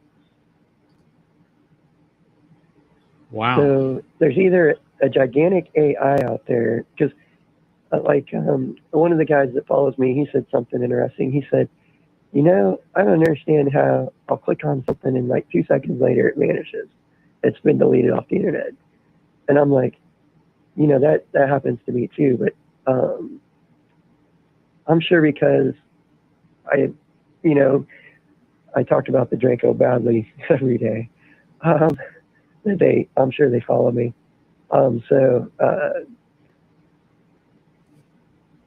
Not only them, but others as well have to be monitoring our internet. So it's either like, it could be like an advanced AI, but even that wouldn't explain it, because if you download a video and it gets deleted within seconds and it was an alien, but you didn't say it was an alien, how does an advanced AI know that unless it watched the video? It didn't even have time to watch the video or know what it was about for it to get deleted. So it's kind of like, I kind of describe it as like there's a super advanced AI that's over the entire internet that's watching every human on Earth. And I've seen some weird things, especially when it comes to like YouTube. Try this experiment. Pick out 5 weird items that you would never, ever purchase. So like something for a woman or something for a baby or something like that. Then we'll wait about a day and then go out to your YouTube. There'll be videos for those 5 items out there on your YouTube. Right. Yeah, that's easy. I've got the Amazon assistant in my house, and I can randomly say crap about something that they could possibly sell to me, and I will see freaking stuff all over the place. Pop up on random RSS feeds. I've got a RSS feed accumulator app, and it'll pop up on that. I'm like, well, they're not totally related, so why is it popping up on my RSS feed? So, yeah, there's some weird correlations out there. Oh yeah, and I think that like the Draco that are coming into my house, I've seen some weird correlations where, like, my internet will do weird things when they come around. So there's a correlation between the internet and the Draco reptilians, just from what I've seen. Okay, got one question from Lisa. She's asking, are alien-human collaborations been done in Sedona? I have heard there are, and are there alien-human hybrid experimentations? Sedona, probably there's collaborations there. They're probably good collaborations, because Sedona is known for like healing and crystals and kind of all the good stuff. Is kind of what I think of when I think of Sedona. So I would say, yeah, there might even be an alien base there that is one of the good guys. Off the top of my head, I can't remember all the bases. But what was the second part of her question? Wait just a second. Let me pull it back up. Second part, and is there alien-human hybrid experimentations? Yeah, not so much from our side, but I think from the aliens, there's more than ample evidence to prove that. And when you put all these cases together, you just get so much data. Like with the Zeta Reticuli, 16 cases where Zeta Reticuli said, I'm from Zeta Reticuli. How are you going to argue with that? These beings are not lying. The people telling the story are not lying. They're giving the exact same details, but they've never known each other. So that, to me, that's what makes it believable to me, is the correlation in the data. All right. let's see. Let's go back to the Draco stuff. I'm so fascinated by it because, one, I picked up that one alien race within that Russian alien handbook that kind of looked like the thing I saw. Do they have types of within that race itself that can breathe fire, have four legs, wings, or anything of that nature? Yeah, the supposedly back on their home planet they look like dragons, and they can breathe fire. They're just like the dragon is. The Ancient Aliens did an excellent episode about dragons and about the fact that the word dragon just randomly popped up all over the planet Earth. So yeah, back on their home planet, I think they probably do look like dragons, but they have different kinds of Draco too. There's a planet called Sigma Draco, which they use dark magic there, and I think Draco in general are involved with dark magic, and so there's a lot of stories that correlate bad things happening with the Draco reptilians. Now, let me say this also. I always talk bad about the Draco because here's the exact reason why I talk bad about the Draco. When you have a person that says that we want to take over your planet, we want to kill every single one of you, then, even if it's not your entire race, there's no other cases out there like that. There's no other being saying that we want to wipe the human race off the planet Earth and take it over. And you have that with Draco reptilians. You've got that documented. So that's one reason I give them a hard time. But think about this too. They've been in my house how many times now? And they never hurt me. So, and they don't hurt David Eckhart. They heal him. And they said, we're not hurt, whatever. So it's kind of a really weird situation because you have what's going on planet Earth, and then you have individually, them not hurting people. So there's this real weird dichotomy when it comes to the Draco. Mm. Let's see. Got another question. Serpent Asian type alien races, are they all nice or are they bad or half? What? Say that one more time. The Serpent Asian type alien races, are they bad, nice, indifferent? It kind of depends. There is good reptilian races out there. The Book of Alien Races has one of them, I think. I can't remember the name of it off the top of my head. I think it starts with an A. But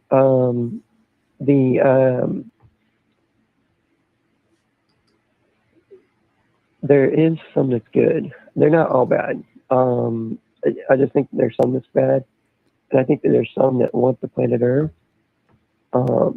But not all of them are like that. All right. Well, let's see. No, go. The really, really bad is the vast minority. In fact, like I said, I only know one race that's like, we want to kill every human on the planet. When you look at the data, there's only one race that said that. So most races, even if they're bad, they're not that bad. So they just want to scour, humans off the face of the planet and take it over. Yeah, and they said that. Wow, that's interesting. So are there any alien races that look like Chinese dragons? Chinese serpents, that type? Yeah, that type of reptilian type dragon. Um, yeah, it's kind of a mix of like the Chinese, um, maybe what type of dragon was over in China years ago. Um, Not so much the cases that have been seen lately where they've seen dragons, actual dragons, have been more like smog. Not so much like the Chinese dragons, Mm-hmm. but more like a Draco reptilian type thing. Um, so they probably exist, but I don't remember any case off the top of my head where they've been seen. But I could be completely wrong because, like I said, it's 1,500 races, so it's a lot to remember. Yeah, that's what was the okay. The last little bit you had mentioned that you've been working on like 1,500 races, of course. What was the last two that you come across that you've finally documented? Only the last one I can remember, and it got me so excited because what it was, it's a gray alien race, and they have horseshoe type UFOs, and that was the keyword I used to find a whole bunch of cases of them. Because what I have is I have a database of grays that's specific, so it's like the 27 races that I know, and then I have a miscellaneous database of grays. So in the miscellaneous is there's a whole bunch of ones that are specific types that maybe let's say like drive a horseshoe type UFO that I could put together and put with that. Um, so that was just like 3 or 4 days ago, and I was ecstatic for the whole rest of the day when I found a bunch of cases of those. And it's so weird when you find matches like that. It's just so it sends you through euphoria. It is the best way I can describe it because you're learning something that nobody else knows, and it's just absolutely fascinating. So, where do you get the vast amount of your information that you document and categorize? Where is it that you can get that from? Actually, every piece of info that I have, everybody has access to. I get it out of books, UFO books, easily available UFO books. The only thing that I would have that other people wouldn't would be from when I said at the very beginning, I went through and grabbed all the data off of websites. Nobody else will have that. But other than that, the vast majority of what I use is just regular old UFO books. Yeah. So somebody could have a UFO book that I don't have, and I mean they might have data I don't have. So that's possible. You mentioned earlier, not too long ago, about these Dracos coming, Draconians or whatever, however you refer to them, coming and driving up to your house, and they actually enter your house through the garage every night, or they just drive up and move off and randomly enter your house. What they'll do is there's a speed bump out beside my house, so you'll hear them slow down for the speed bump, and then you'll hear the car stop, and then you'll hear the two car doors open and close, and then you wait a little bit, and so here's kind of the whole situation, like what happens. So you'll hear them get out, they'll come in the house invisible, I'll fall asleep, and then they'll do whatever, and then they leave at 4:30 and they close the door, and they wake me up when they close the door because they slam it. And so it's kind of like a nightly ritual where they do the same thing every night. It's just like clockwork. They'll come in, they'll stand. Like I said, they're invisible, so you can't see them. So they'll stand around or whatever until you fall asleep, and they'll do whatever. And then when they're done, and they're always done at 4:30, it seems like, they'll walk back and head back outside. Now, here's the thing. I'm not 100% sure that it's Draco. I'm guessing that because of the whole lady and the guy thing. So it's just a guess on my part, but it's just kind of my gut feeling. Because they're coming through the garage door, the garage doors. They're walking through those. So it's not a human. So my guess is it's Draco, because each species can do certain things, and the Draco have the ability to do what these things are doing. So, so we've got about 20 minutes left before these aliens show up. You hear them on the speed bump. Yeah. So yeah, and when you drive up here, you'll hear a very distinctive car, because their car is like an old-timey car. Okay. And so you'll hear it if it comes through the phone. If we're still talking, I'll try to catch them. Well, I can easily ask you a bunch of questions to stretch out 20 more minutes at least. Anyway, so what is the nicest race? The top 3 races, the nicest ones that you can think of. The Arcturians would be number 1, just because they're there's so many cases of them healing people and helping people.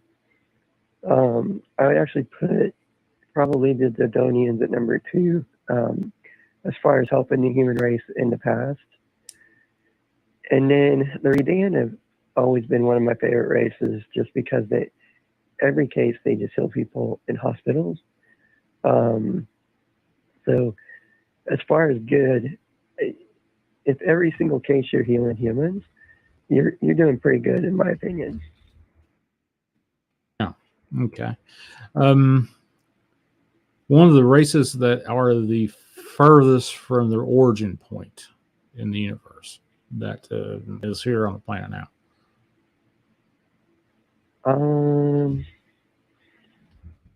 I'd have to see the light years to see. There's some that visit from the Andromeda Galaxy all the time. I think the Apu might be from the Andromeda Galaxy, and they come here all the time. They would be from pretty far away. But as far as like a race that would come from the other side of the universe, those cases are few and far between. And I can't think of any off the top of my head. But there's a lot of races that come from the Andromeda Galaxy. And that's pretty far away. Okay. So yeah, that's the races coming from there. Like the Apu would be some of the farthest ones. The space station. You see all these videos of possible alien craft that come up to the space station, or when we have out of vehicle maneuvers and stuff by humans.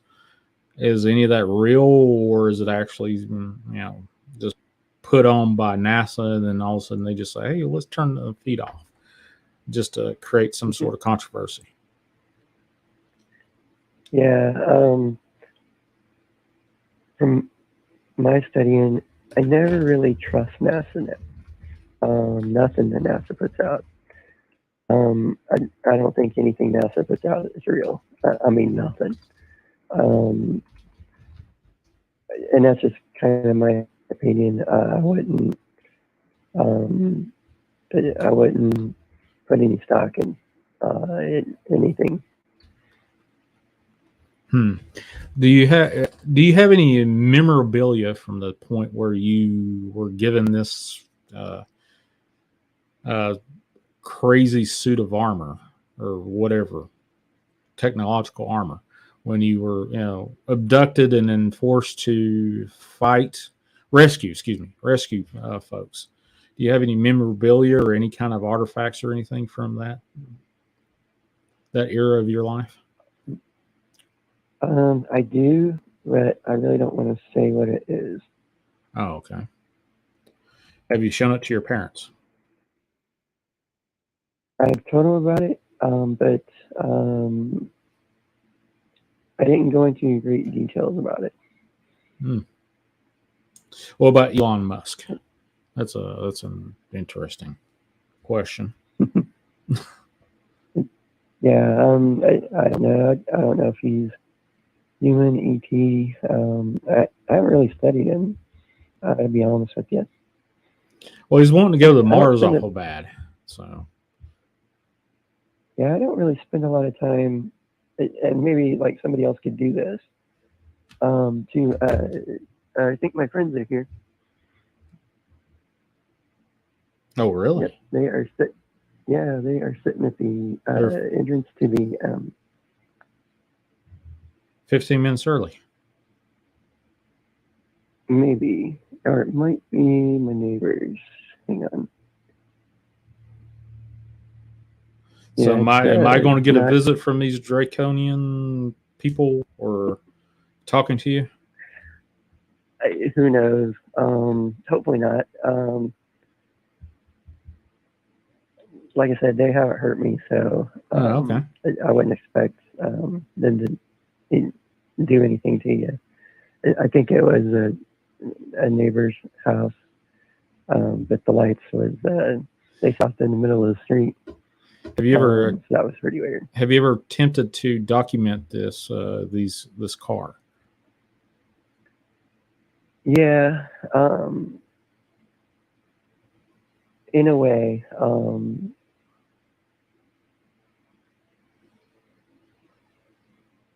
So what I've tried to do is I've tried to not really film the car per se, but I've tried to set up traps for them because, like I said, they always take the same path.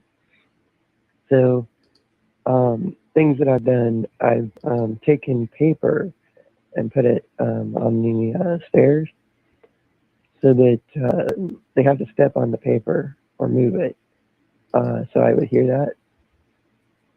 And then another thing I've done is I've used clear tacks. I put clear tacks on the floor. Mm-hmm. The biggest thing is they can travel dimensions. So anything you do that's physical, they can get around. That's kind of the bad part. When it comes to the Draco, you're not really going to stop them. They're going to go where they're going to go. But I try to do like a low-tech things to just mess with them. So no trail cams or anything like that? No, I've tried to film. My experience with filming the paranormal has not been good. It doesn't show up. So like, I'll have an alien standing outside my door, breathing like god awful, like 20 decibels, and it won't even record. Oh, wow. So yeah, I mean that seems to be the thing with my phone, or with me in the paranormal. It's like I can't record it. There was an incident when I lived in an apartment building. There was I think it was a werewolf that was prowling the woods at night, and every night it was making this noise like it was eating something, and it was chowing down, and it was huge, noise wise, decibel wise. It was like a real loud like if you just screamed a growl, that's what it sounded like. And then like just munching down on bones.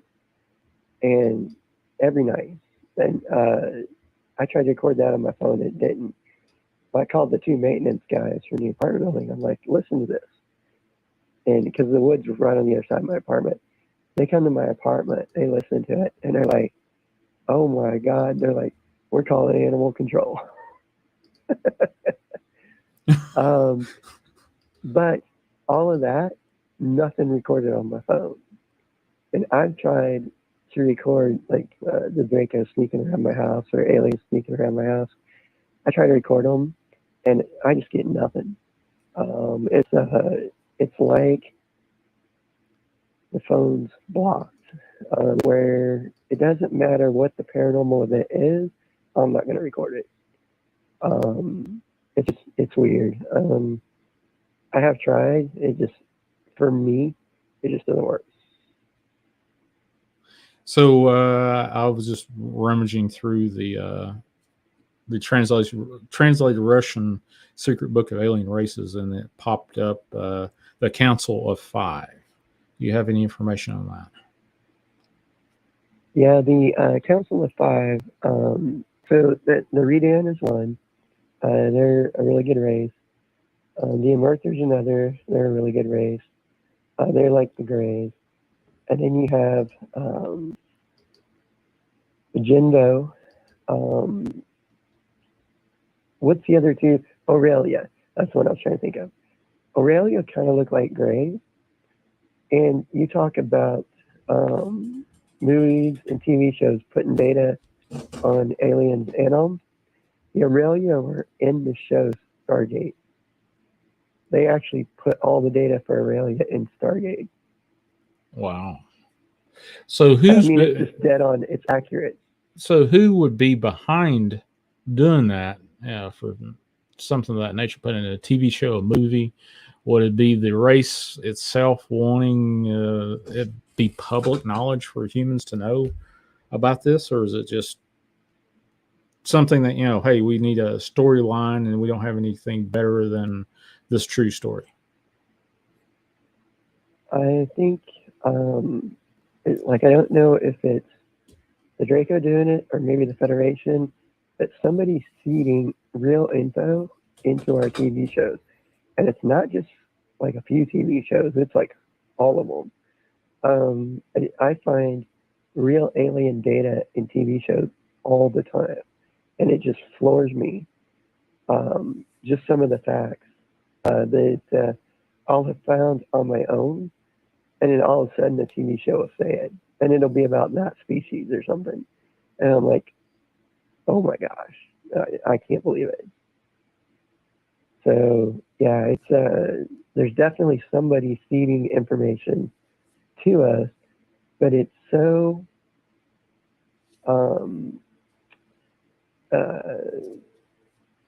some of it is so hidden, subliminal, that most people wouldn't pick up on it. Mm. So like the Federation's motto within the show Find Me in Paris, but they changed the phrasing on it a little bit. They kept the same concept and the same wording order, or like if it was a poem, they use the same lines, but they just changed the words a little bit. But nobody else, unless you know the Federation's motto, you wouldn't know what that was. So, there is subtle things that are in there that are true. Well, here's one just popped in my head. The moon has so many frickin' conspiracy theories. Is it hollow? There has been reports of when they landed hard on the moon surface, it rung like a bell. Is there anything to that? Yeah. So the first place I heard that theory was Jim Marr's book, Alien Agenda. And since doing this research, I've heard all kinds of crazy stories about that it was an old Federation starship, or it was a planet that got put in orbit. There's all kinds of crazy theories out there. I don't know what's accurate. I know there's a lot of alien bases on the moon, based on eyewitness testimony, and some of it is corroborated. More than one person's seen it, so that I kind of believe. Like the Aldebarans having a base on the moon, more than one person's seen that. So no, go ahead. There is so many bases that you kind of wonder if they're all true. I mean, there'd have to be a base in every crater for them to all be accurate.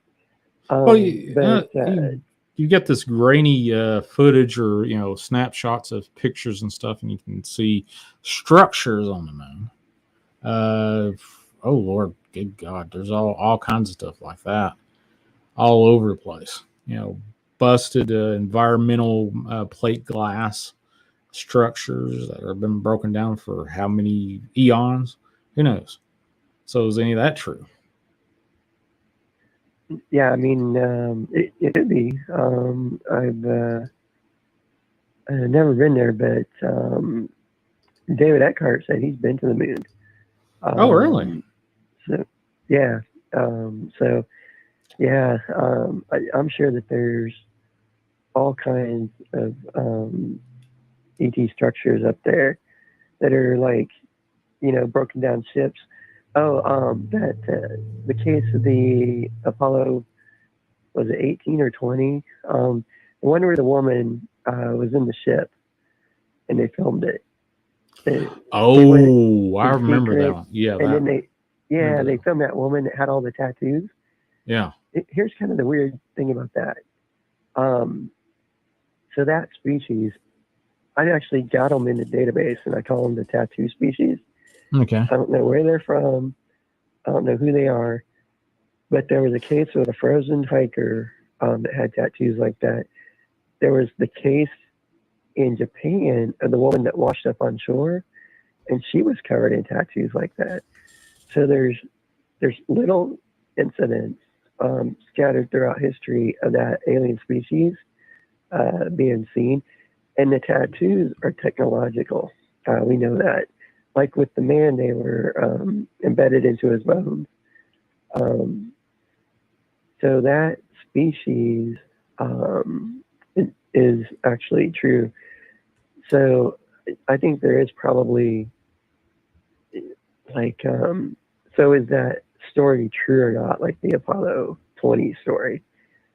There's other cases on the Earth of seeing that exact same species. So who knows? It's not like they could have. They could have gotten it from the Japan case from the 1803 or whatever it was. But it's very hard to tell if they made it up because it does match other cases that have been seen. All right. Admiral Byrd and the Hollow Earth theory. Anything to that? Yeah, I think there's something to that because there's cases that I've got in the database where people have went to the Hollow Earth that didn't have anything to do with Byrd. That was just like there was a case of like a Norwegian or Sweden or something, him and his son going up there. So yeah, I believe Byrd was probably telling the truth, and I think there's something to that, whether it's like a massive alien base under there or whatever. Yeah, or it could be that the Earth shifted on its axis, and part of it that still is like an alien base, let's say, maybe still had power. yeah, it could be something like that. So, you know, I'm kind of spreading it a little out there. So humans can remote view. Can aliens remote view better? Yeah, I'm sure they can. You know, I'm sure that they know more about what's going on with us than we do with them. So you mentioned Yeah, earlier about the race that implants stuff in the back of people's necks or whatever. Are there those aliens still doing that, remote controlling people? No. oh, yeah, that was like a one-time incident. That was just like a war. It was we won it, and then it was over. Um, so yeah, they're not doing it anymore. We killed them all. Um, so yeah, we actually won that one. But it would make a good movie. Nobody would believe it's true.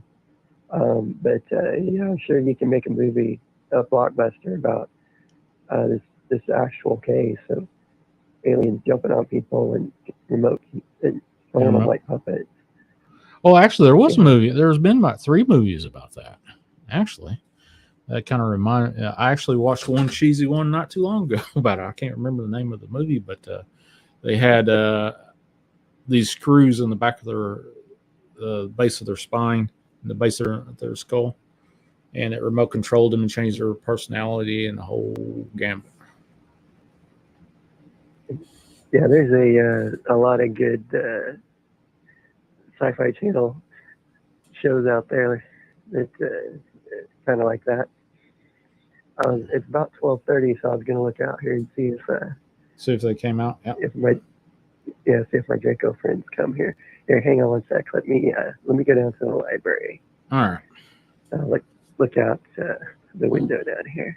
Holly, the guest tonight is Mike Flynn. He's a UFO researcher, and he and I have been Twitter buddies for at least a couple of years, if give or take. But he's called in my show once before, and I invited him to come back in because he's a fascinating fellow. He's got a lot of handwritten documentation. Uh, he doesn't do it digitally. That's the oddest thing. All his research is on pen and paper. So Yeah, so hopefully one day we can all, because I'm sure every human would like to read this. So hopefully one day we can get it out in book form. What I'm hoping to do is I've got about 128 books left, and so imagine every UFO magazine that I've gotten, I've already through them all. I'm already through 90-something% of the books. I've only got 128 books left to finish, and then I'll have the entire database done. What about Bill Burns from that UFO magazine, the editor? What do you think about him? I trust him. You trust him? Yeah, he's a good source. Or at least he seems like it. Seems like it. Wow. I don't. So the UFO hunters, did they kind of expand on, use some liberal manipulation of the footage and storyline to make it popular, or they actually stayed with the program and put out the correct data? That show, I really liked it because it seems like, especially season 2, every episode, especially the Tinley Park episode, that episode was excellent. So I liked UFO Hunters. I especially liked season 2. But I don't think they really did anything, but I don't know. I don't know if any of them were associated with the government or, if you had any agents in there or maybe even an alien infiltrator. With doing this stuff, you just literally, you don't know who's who. So, you have to kind of get a feel for if you trust someone or not and their data. And the best advice I can give you on that is when it comes to UFO researchers, the people that are talking about aliens are probably authentic. And the ones that aren't are probably not authentic. So, well, I'm kind of reaching in the weeds here with this particular question. A lot of the UFO stories that are out there are usually, pushed to the crazy but true section of most news stories. Who decides that, or is there an agenda for that? To kind of is that the Draconians doing? Hey, we don't want this out, and pushing it into the let's make fun of it kind of deal. Yeah, just say no. There's actually a law that you can't talk about the Draco reptilians on TV, or at least there was. So who do you think made that law? Don't know. So yeah, there's and that was the only species. So yeah, and so the source that said we want to take out all humans, that was chapter 34 in the book UFO Hostilities. Oh, the one I had up. Hold on just a second. I just had that up. Let's see if I've got it somewhere. UFO Hostilities. Where the heck did I put that? Oh, right here it is. Now I can put that up. I got one question from the Peanut Gallery. Can you ask about this question, please? Disturbing voicemail a Minnesota woman received from the phone of her missing husband has been released, and she had an investigator believe that it may contain important clues. The dude's name is Henry McCobb. I've got the actual audio, but I don't think I can pop it through so you can hear it, but everybody else can hear it. Let's see if I can pull this up. Maybe if where is it? Is this it? Nope. Son of a gun. Well, I'll probably just have to drop that in the link into your Twitter feed, or in a DM or something like that. But there you go. Have you heard anything of that, by the way? No, I haven't heard anything of that. So the reason I always talk about that book is the human wrote the book, but she dated a Draco for 2 years. Yeah. And so, yeah. Well, it's written by a dude by the name of Timothy Green Beckley, if this is the one. Yeah. Okay. That chapter is taken from another source. Okay. And so what everybody always argues with me, like they're like, well, that book was written in 2018. And I'm like, yeah, but that source was taken from 2004. So in that particular chapter. So yeah, I don't think the Draco are going to show up tonight. They must be listening to me. I keep looking out for them, but yeah, they're not coming. Not coming. So yeah, a one-off. Oh wait, as soon as you get off the thing, they'll drop by. Show up as soon as yeah. So every 3-letter agency, watch my house. After we hang up. Oh yeah, there you go. Because it's going to happen. Well, hopefully you won't. When's the last time you was abducted?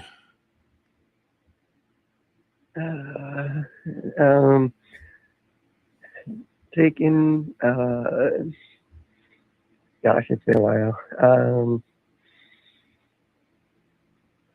When was the last time I was taken?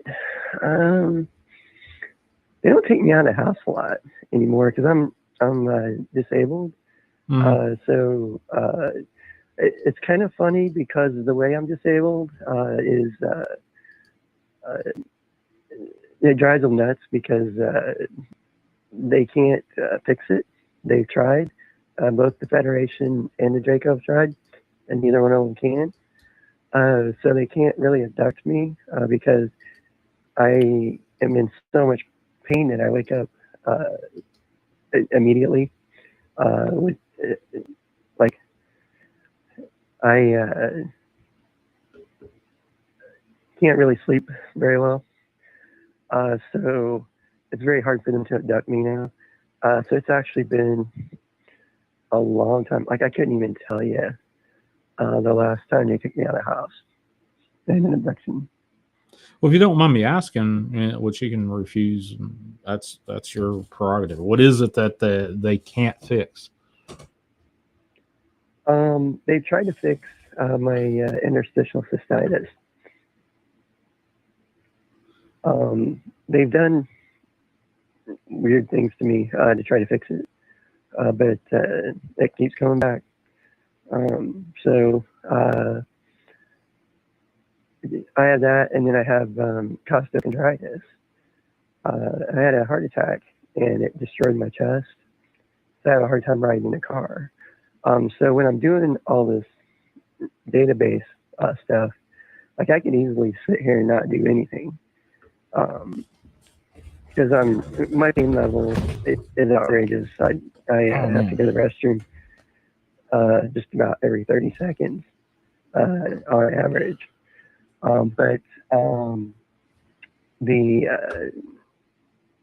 So I'm doing this database for the human race. I'm kind of like going to give it to you guys and say, here you go. Here's what I worked on. Mm-hmm. But, you know, I did the best I could. Everything in here I think is true. And do with it what you will. But here's a start. And when you get it, you're going to see like there's cases in there that'll match that I didn't find. You're going to see that. And so you'll be able to take the data and keep going through it. I keep looking for the car outside. Yeah, you'll be able to go through the database and find matches that I didn't find just because it's so much data. So how much? What's the actual volume? Can you quantitate that? Put a number on that? I would say it's probably 8 inches thick. 8 inches thick. Yeah, that's paper. That would be my guess. And it's divided into 3 parts: humans, grays, and miscellaneous. The human part is massive. The gray part's not too massive, and the miscellaneous part's huge. So yeah. So why piece out the grays versus the miscellaneous, since the miscellaneous is so huge? I'm sure like every species out there probably has like 20 races that they come from different planets. Mm-hmm. But at the moment, I just don't know that fact. So the grays, I've got enough data because I've got like 27 or whatever planets that they come from that I can piece out and separate them. So that's why I've got them in their own spot, because there's so many gray sightings. They're just massive. The miscellaneous gray database, I think, is one of the biggest pieces of the database. It's huge. But I've been going through the miscellaneous. I've been trying to put the cases together. I've been going through the miscellaneous gray cases, and I have been able to find every single miscellaneous gray case so far that I've done. I've been able to figure out what species it was. So the grays, they have this praying mantis subdivision. How big is that? Is that something that is a worker type gray alien, or what? That is more of a another type of alien race, I would say. I just call them praying mantises. They have a name, but it's like unpronounceable. And they actually, there's different ones of them. They come from different areas, and they're different colors. They are good or bad based on what color they are. And as far as like how they kind of relate to the Greys, they're actually in charge of the Greys. A lot of times, they're more powerful mentally than the Greys are in the majority of cases. So no showing up of the appearance of the Dracos yet, huh? No, I keep watching. You know, this is the first night they haven't shown up in. I can't tell you how long. Probably 2 or 3 weeks. Well, that's why. It can't be just because you're on a show or talking about them, you know, in a public arena of any sort. If you call this a public arena, but wow. Yeah, I've never seen them take this long to show up. And their car is very distinctive. It's like an old car. It's got a weird muffler noise. So it's very distinctive. When it comes down the street, you'll immediately know like oh, that's the Draco car. So what color is it? Yeah, Is it black, white? What make model is the car? I don't know. I've never caught that yet. Because they're very sneaky. Oh my gosh! You try to catch a Draco reptilian, it's like pulling teeth. So like that night that they were the two in my bedroom. So when the guy ran out and he jumped down, he actually stood against the wall because I was looking out the window in the library and I was watching for him to run over to the car. And he didn't until I backed up and went to look out my window, and then he ran to the car. So they knew exactly where I was. And so like, yeah, trying to catch them is like pulling teeth. So I don't know what type of car it is. I just hear it and all the time. I've only tried to catch it the last few nights. Most of the time, I just don't care because, like I said, they don't hurt me. Mm-hmm. So I don't care. They want to come look at the database, whatever. Everybody else does. A neighbor once said that 4 alien races landed in my house in one night, and that was before I was doing the database. I'm standing in the library now, so I'm probably preventing alien races from showing up at my house tonight. But yeah, on a normal night, if you were to come spend the night in my guest bedroom, you become a believer in aliens in one night, and not just like a little believer. You'd be like, oh my gosh, 4 different species. Believe it or not, I just got this is from Reddit, but I'm going to show it anyway. It looks like a TR-3B nuclear power anti-gravity flying triangle. Footage just popped up on my RSS feed. I'm going to go ahead and share it. That's kind of weird. That's one of the I have seen UFOs in the past, but the TR-3B triangle with a red light that's phasing in and out with 3 white tips on it, I have seen. Interesting stuff. But let's see if I can get this on. Share this out with some folks. Get to add to stream. There we go. Awesome. Got that. And let's do this. Where is this? There it is. It's no, huh? There you go. Hopefully everybody sits 1 minute and 31 seconds. Crazy. Yeah, some of those videos of UFOs are pretty interesting. Well, this one is kind of fuzzy. Yeah, so, the one I saw was that right above my house. I used that memory of it to say, well, I believe this footage, or I believe this still shot, or whatever. I'm not exactly sure that is what is on this video is anything that I would believe. I don't know. Sort of remind. Well, now it's maybe. I don't know. It looks too digitally enhanced to me. Nope. I can honestly tell you that's not the TR3B I saw. Did you should share the photo from my Twitter with the YouTube chat if you can. How far back was that, by the way? Oh, it was the pinned one. Oh, the pin. Oh, okay. I'll get that one here in just a second then. Give me just a second. I'll go over here to Flynn Rider. The pinned one. Is that the best photo ever? Standing by the bed. Yeah, best photo ever.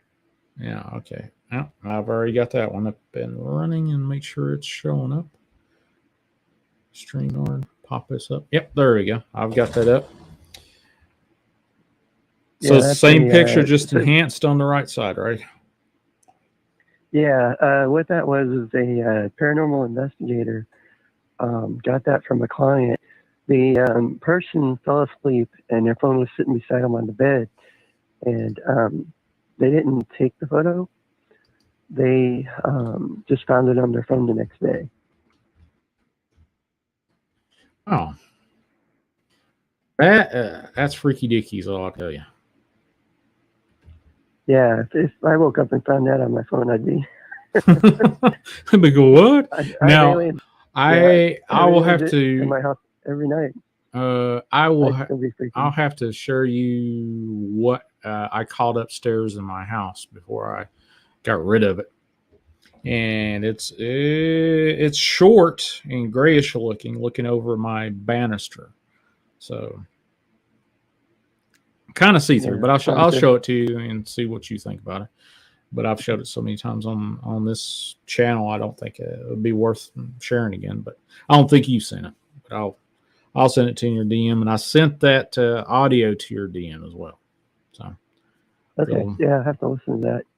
Yeah, I haven't listened to it either, but there we go. So no arrival of this weird car, huh? Nope. I know they're just sitting at the end of the road waiting. Just waiting. It turns. Click. Yeah. Now, do they once they arrive? Do you automatically just go to sleep or what? No, usually. So I try to catch them like when they arrive, and usually I can't catch them. But then I'm laying there, and then I hear them moving around. Like I'll hear them come up the stairs. And then what they do is they'll like come up to my bedroom door and they'll stand outside my bedroom door, and I'll hear them breathing. And sometimes they breathe really loud, depending on which, like, whatever species it is or whatever. Mm-hmm. Yeah, they like to stand outside my door, and then so they like sometimes they'll have to craft over my house. But they use that beam on you that puts you to sleep. So you kind of feel like the air pressure change a little bit, is the best way I can describe it. But it's very distinctive. I've been hit with it so many times I can just tell you when it's hitting me. That it's a knockout ray, and it'll put you to sleep like within a minute or two. If they're in a UFO, they'll use that. If they're just standing outside my bedroom door, I naturally will always fall asleep between like 2 and 3 in the morning if I don't fall asleep before that. So they know they can stand there and then do whatever. And then at 4:30, you hear them slam the garage door. We're done for the night. Clock out and they leave.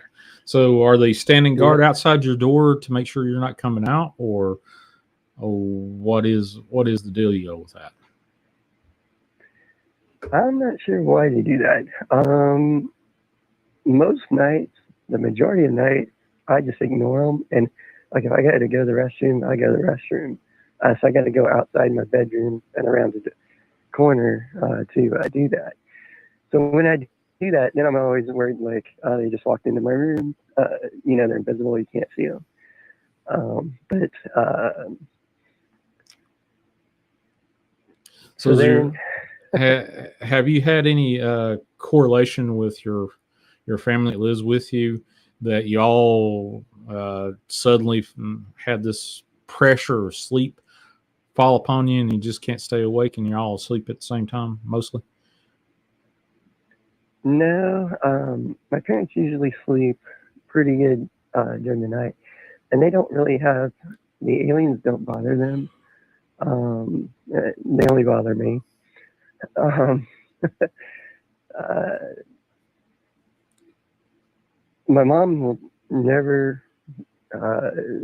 say she's seen anything, because she never does. My dad has never seen anything, except for the last couple of weeks.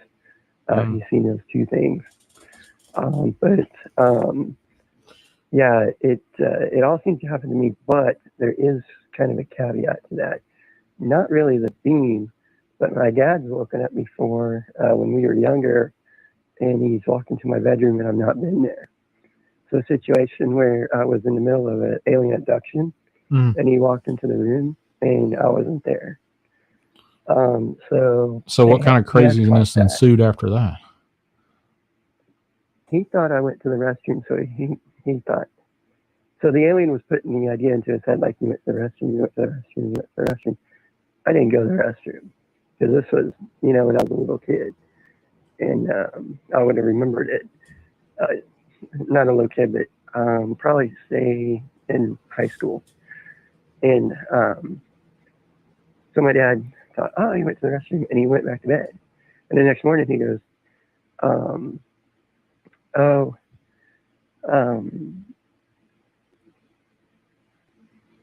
where were you last night? Did you get up and go to the restroom? And I was like, no, the whole night I didn't go. And my bedroom light was on, and that was unusual at that time, because I didn't turn my bedroom light on back then. But he said, yeah, your bedroom light was on and you were missing. And he was like, I thought you went to the bathroom, and I went back to bed. So he caught that. But my mom had a story too, that one thing that happened. So this happened to me, my mom, and my brother. I'm sleeping one night, I don't remember a thing. And the next morning I get up and they're both like, oh, thank you. And I'm like, thank you for what? And they're like, my brother had a massive nosebleed in the middle of the night. And I got up and my mom got up and helped him. And I don't remember that entire night, but apparently we were up for a very long time. And I have no memory of that night at all, but those two remember it. So could possibly, you had mentioned earlier in the show where there was aliens that could replace you or a person. Could that have been the scenario there for you? Yeah, actually it could have been. That's interesting. I never even thought of that, but yeah. Well, yeah. The Last Starfighter just popped in my head again. So, jump back to that sleep ray. Would you describe the sleep ray? How did it make you feel? Was it an infrasound kind of a deal, or what? That actually happens quite often. So it's kind of like a change in air pressure. So you'll hear, you'll feel the pressure pop from one ear to the other. And the way you know it's hitting you is you literally get really, really sleepy really, really fast. I can do that. I do that every freaking day. Well, I know, but imagine an alien standing outside your bedroom door, and then all of a sudden you fall asleep. Yeah. Okay. Yeah. Right. So, and you know it's there. So you're like freaking out. Well, you're apprehensive and you got a lot of adrenaline running. I don't want that thing in here, and then all of a sudden, boom, you're asleep. So the pressure changes. Do you hear anything or see anything? Any light waves, anything like that? No, nothing like that. Just basically, I would describe it as a pressure change and a noise, kind of a very light humming noise. It's smaller noise than their craft. Their craft make a like a louder humming noise. But yeah, you can just feel it by just the feel of it. Um, and I'll even, if you watch my Twitter, sometimes when I'm getting abducted, I'll tweet about it. So I'll be Uh-huh. like, up there hitting me with the sleep ray. But yeah, that if you follow my Twitter feed and you go back, you'll see several times where I say, "Oh, they're hitting me with the sleep ray night." Okay, let me Because take a listen. I try to uh, when I do stuff like that, I try to put it in there. Let's see. Plan. How long ago was it? Last time that you can Um, remember? Not too long ago, maybe a couple of weeks, Let's see. maybe less than UFO that still even. there. Engine is about to vibrate my teeth out of my head on July 29th. Knockout ray turned on. My eyesight is There you go. deteriorating. Yeah, okay.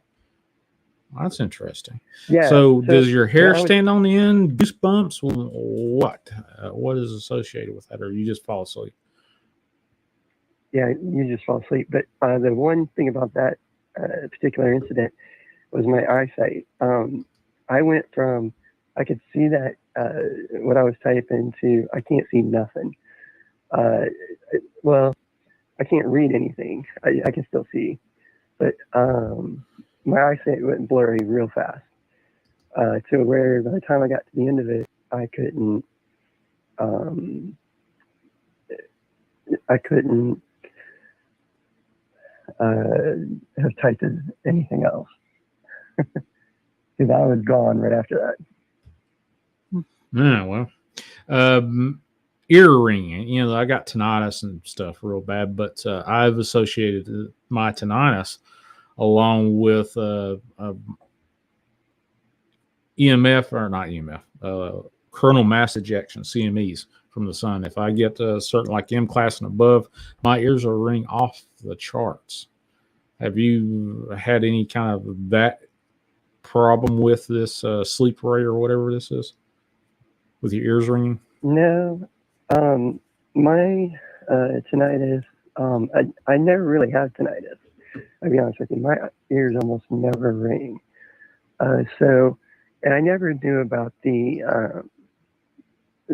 associating with the alien abduction until a few years ago. Hmm. And then I read about it, and then I started correlating it to, uh, on the nights when I think it was Ann Druffel's book, How to Stop an Alien Abduction, that she talked about, and I could be wrong on that. I think it was that one, but she talked about how when you hear that, that means that they're giving you the signal that they're going to come, so that way you can get some sleep, um, so that you won't be tired the next day. So they'll send it to you at like noon or 9 in the morning. So by the time you get home from work, you can sleep from 3 to 9, and then you're going to get abducted from whatever time. But you kind of know ahead of time, but your body knows, but most people don't know that. So your body will actually know that, and it'll be like, okay, I need to go to sleep now. Because David Jacobs always wondered, like, how do abductees operate if they get so little sleep? It's because they give us that signal, like we're going to abduct you ahead of time, so we know when to sleep. Hmm. That is wild. Do you have any like micro implants? Like these little alien implants or anything like that? I'm pretty sure I do, especially from the wearing the battle suit, um, because I think my Federation implants messed with the Draco reptilian cloaking technology that one night. So I'm sure I probably do, but it's been years. So, who knows what's inside me. But they've done all kinds of tests on me for medically for the last 8 years. So if there's anything in there, they probably have seen it on scans. And I had doctors ask me some weird questions. Well, my cardiologist nurse one time, she asked me the question. She said, "Are you an alien abductee?" And I was like, "That's a really odd question. Why would you ask that?" And she goes, "Well, because one night at 4 a.m, you hit something magnetic that just sent your pacemaker through the roof." Wow. She was like, "It was like you hit the engine of a UFO, and your readings went everywhere." Well, that's one of the things with the pacemaker as you go. One of the things that you do with pacemakers, you use this big, huge magnet that's you don't want to get stuck on anything or get your finger between you and it and the metal object. What it does is it's got some on and off switches on there, so you put it over top of the pacemaker and it flips the pacemaker off, so you can do probably a health check on your heart to see if the electrical conductivity of the heart has healed or is getting worse or whatever without the stimulus of the pacemaker. So yeah, that makes perfect sense that she would know that. Yeah, I thought it was a interesting question for her to ask me, but it was dead on. Wow. And she knew the exact time. She was like, "Yeah, it happened at 4:30 on this day." So yeah, she's dead on about it. 4:30 in the morning. I wonder what is it about 4:30? You've mentioned that these alien species that you assume is Dracos leaves your place at 4:30 and slams the garage door shut. Is that the actual physical slamming, or is it just something that they're implanting as a memory in your head? I had an incident when I was in high school, and I woke up one night, and you ever get that feeling you're being watched? Oh, sure. Well, yeah, I got that feeling bad. And at the time, there was a bookcase at the entrance to my door, and my door was open. So you could walk a foot or two into my room, and I couldn't see you. So I got the feeling there was something standing in my room. And as soon as I woke up, I sat up straight in bed. I'm like, "There's something standing in that doorway." And this happened right at 4:30. Right. And there was something in the room, but it wasn't where I thought it was. So I laid back down, and when I did, something jerked the pillow behind my head upwards. This is physically impossible. This pillow can't go this way because of the bed. There's no headboard, or the headboard blocked everything. So the pillow jerked. I reached up, I grabbed the pillow, and then it jerked a second time, and it jerked out of my hand, and I jumped up and I ran over and I turned on the light. And when I did that, we found the pillow underneath my bed. I have no idea how it got there, but that happened at 4:30, and every night for a year after that, I woke up every night at 4:30. Wow.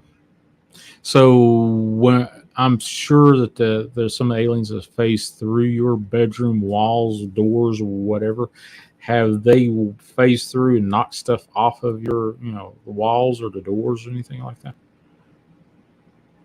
No, our house is pretty new. I actually don't have anything on my walls or doors. So, not that I've seen, but I've kind of heard stuff. In fact, I'm hearing different noises now. But I have heard like things being kicked around in the kitchen or downstairs, or people coming up and down the stairs, beings. I've heard that. So it's a lot of hearing more than seeing. Oh, that's weird. Let's see. Do you have like hardwood floors or carpeted floors? Hardwood floors downstairs, so it's very easy to hear anything. And then carpeted upstairs, and there's a lot of steps in our floor where they creak. And there's one particular spot in the library that creaks real bad. In fact, here, I'll walk over it, see if it'll do it. I don't know if you just heard that. No, I didn't hear that. Well, the reason I asked was for the carpeted floors, depending on the what kind of carpet it is, if it's got like a nappy texture to it, like if you run a vacuum cleaner over it and it gets a that really soft looking thing, and then you walk across it and you leave your imprint in the nap of the carpet. Have is that possible with the carpets you have, or if so, have you seen alien footprints in your carpet? I haven't seen anything per se in my house, but when I used to live in an old house a few years ago, there was an incident where I woke up one morning, I went downstairs, and I had swore that night that there had been an alien in the house, and they're going at the front door. And there was snow on the ground. And there was the weirdest looking tracks going from the snow from the front door out to the driveway. They only went one way. Mm-hmm. So I think there was alien tracks that night. But I could try sweeping the floor and then see if they leave any footprints. Oh, that's interesting. That might be something for you to do whatever with. Have you noticed that they float possibly? See, here's kind of the weird part. Like, they can walk through walls, but it's like they're walking on the carpet. I don't know how they do that. Like, they're crossing dimensions, but they only do it at certain times. One of the things I've read, which is kind of interesting, is I actually know how they prepare to walk through the wall. They always look up. No matter which species it is, they look up and then they cross through. I don't know why they do that, but that's what they do. Well, maybe they don't need to have that visual thing to kind of disarm themselves. I don't know. Maybe it's something that's electrical or electronic that is tattooed on the inside of their eyeballs or whatever that causes the signal to go through and start the process. Who knows? I don't know. Yeah, I don't know either. It's weird because it's like a dichotomy. It's like, how are they standing? They're going through the wall, and how are they standing on the floor? So, on the second floor. Yeah, on the second floor. So, are they entering through some other wall inside the house through your bedroom, or are they coming from the outside from the second floor into your bedroom? They're coming from the first floor through the garage door, through the big garage doors, then through the little garage door, then down the kitchen, up the stairs, and then around the top floor. Have you had any instruments or you tried any instruments to try to record other than your phone and your video on your phone, like ghost paranormal stuff? Millie Gauss, the little ghost boxes or anything like that. Have you ever tried that to record any kind of data? But I'm sure there's a ton of UFO researchers listening. If anybody wants to prove aliens exist, I mean, one night in my house is all it's going to take. So if anybody has any ideas that I can do, or wants to try to see if they can catch these things themselves, my house literally every single night has got something in it. Wow. And not just one thing, multiple things. I almost sound like my house about a month and a half ago. Every time it was like something was going on. So, but here lately, I don't even have the feeling of craziness, used to, I had a distinct feeling of something looking over top of the banisters at me from the second floor to the first floor. For the last month and a half, I have zero, not once felt that. And that was absolutely without a doubt something that it was almost commonplace. Almost commonplace. Wow. But there's an app that you get on your phone. I don't know if you got an Apple or Droid or whatever. It's called a Ghost Tube SLS, similar to the Microsoft stuff where they do stick figures and stuff. It's pretty popular with paranormal enthusiasts. You can probably use that, see if that will work. Capture anything. I don't know if it's something that you want to do or if that would be of interest to you. Yeah, my philosophy has always kind of been to just like they don't really harm me, so I just kind of leave them alone. Yeah, so don't take them anybody, off. Don't. Wants to prove it, you're more than welcome to. Yeah. But I need to go here because my IC is killing me. All right, buddy. Well, I appreciate you being on board there, and like usual, I dropped you a link or two in your DMs over on Twitter. But appreciate you there, Mike. No problem. Thanks for having me on, bud. All right, I'll talk to you later. Have a good day. Have a great day. You too. Bye. All right, that's Mike Flynn. I'm dropping his link over to his Twitter feed. So if you want to go over and see what's going on with him on a daily basis, it's interesting stuff. He talked about being sleep raid.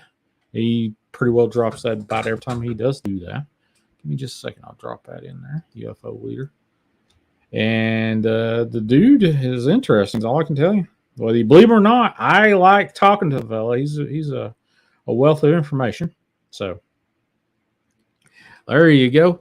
And I'm probably, if I've got a couple of things I need to do, but I've started up another YouTube channel with a similar name to Chasing the Truth, just to get some monetization and stuff going. I've got a couple of things that I've done in the background that I might do before I start promoting the other channel, but we'll see. But stay tuned. I have still been writing on a daily basis, even though I have not been documenting in my community tab. If you want to be a part of the prayer chain, you can send me either by text or call me or send me an email to Chasing Truth. Gee whiz. Sean G at IamDarkWaters.com or 931-994-6917. Thanks to Mike Flynn, UFO researcher, Flynn Writer over on YouTube, which I've dropped his link and is in the description of the thing. Interesting stuff with him. Fantastic stuff. Enjoyed talking to him, and he was gracious enough to come back on as a full guest, not just a caller. And hopefully I'll have him back on again. It was totally interesting talking to that guy. So let's go ahead and get that. And let's go ahead and say the prayer real quick. And I think we're about done for the night. But here we go. Lord Jesus Christ, in thy love and mercy, establish your perimeter protection around us and all of our loved ones, those who pray for us and their loved ones. May the holy angels give us all, protect us all, and all our possessions, establishing a perimeter protection around us, rendering us immune from any kind of demonic influence. Ask that no demonic bondage, door, demonic entity, portal, astral projection, or disembodied spirit may enter the space of 100 yards in any and all directions of us. Ask that any demons within the vicinity, or any that should try to enter here, be rendered deaf, dumb, and blind, that thou would strip them of all weapons, armor, power, illusions, and authority, that thou would bind, rebuke, and disable them from communicating and interacting with each other in any way. Remove them, sending them directly to the foot of thy cross, Jesus, Son of the Most High. Dear God, please send your angels of mercy and healing to Amanda, Robert Quigley, Gracie, Julian Jeff, Sharon Guy, Patrick, Brenda, Julie S., Aaron and Erica, Lakea, Razorwolf, AJK, Claire Ellis, and all for spiritual strength. I ask this in thy glorious and most holy name. Amen. All right, folks, this has been a fantastic Wednesday night. I went over by quite a lot. This is a 4.5-hour show. Holy cow. I didn't even want to get close to a 5-hour show, but heck, Mike's been a fantastic guest, and I love talking to him. So good night, y'all. I will see you Saturday. Bless you. God bless each and every one of you. Thanks to Holly, Shell, Lisa, Sue, James. Who else is in this joint? Trina. Hey, Trina. Good to see you, Donnie. Been picking on you, buddy. Glad to see you in the chat there. Who else is in here? James. I've already seen James. Anybody else is in here? If I have not said hello to you, I apologize in advance, but I appreciate you one and all. Please like, share, and subscribe. Tell your mama, your papa, your neighbor's cat and parakeet that, hey, go over and watch this show. This was actually a pretty good one. But I appreciate y'all, and I'll see you Saturday, I guess. Have a good one.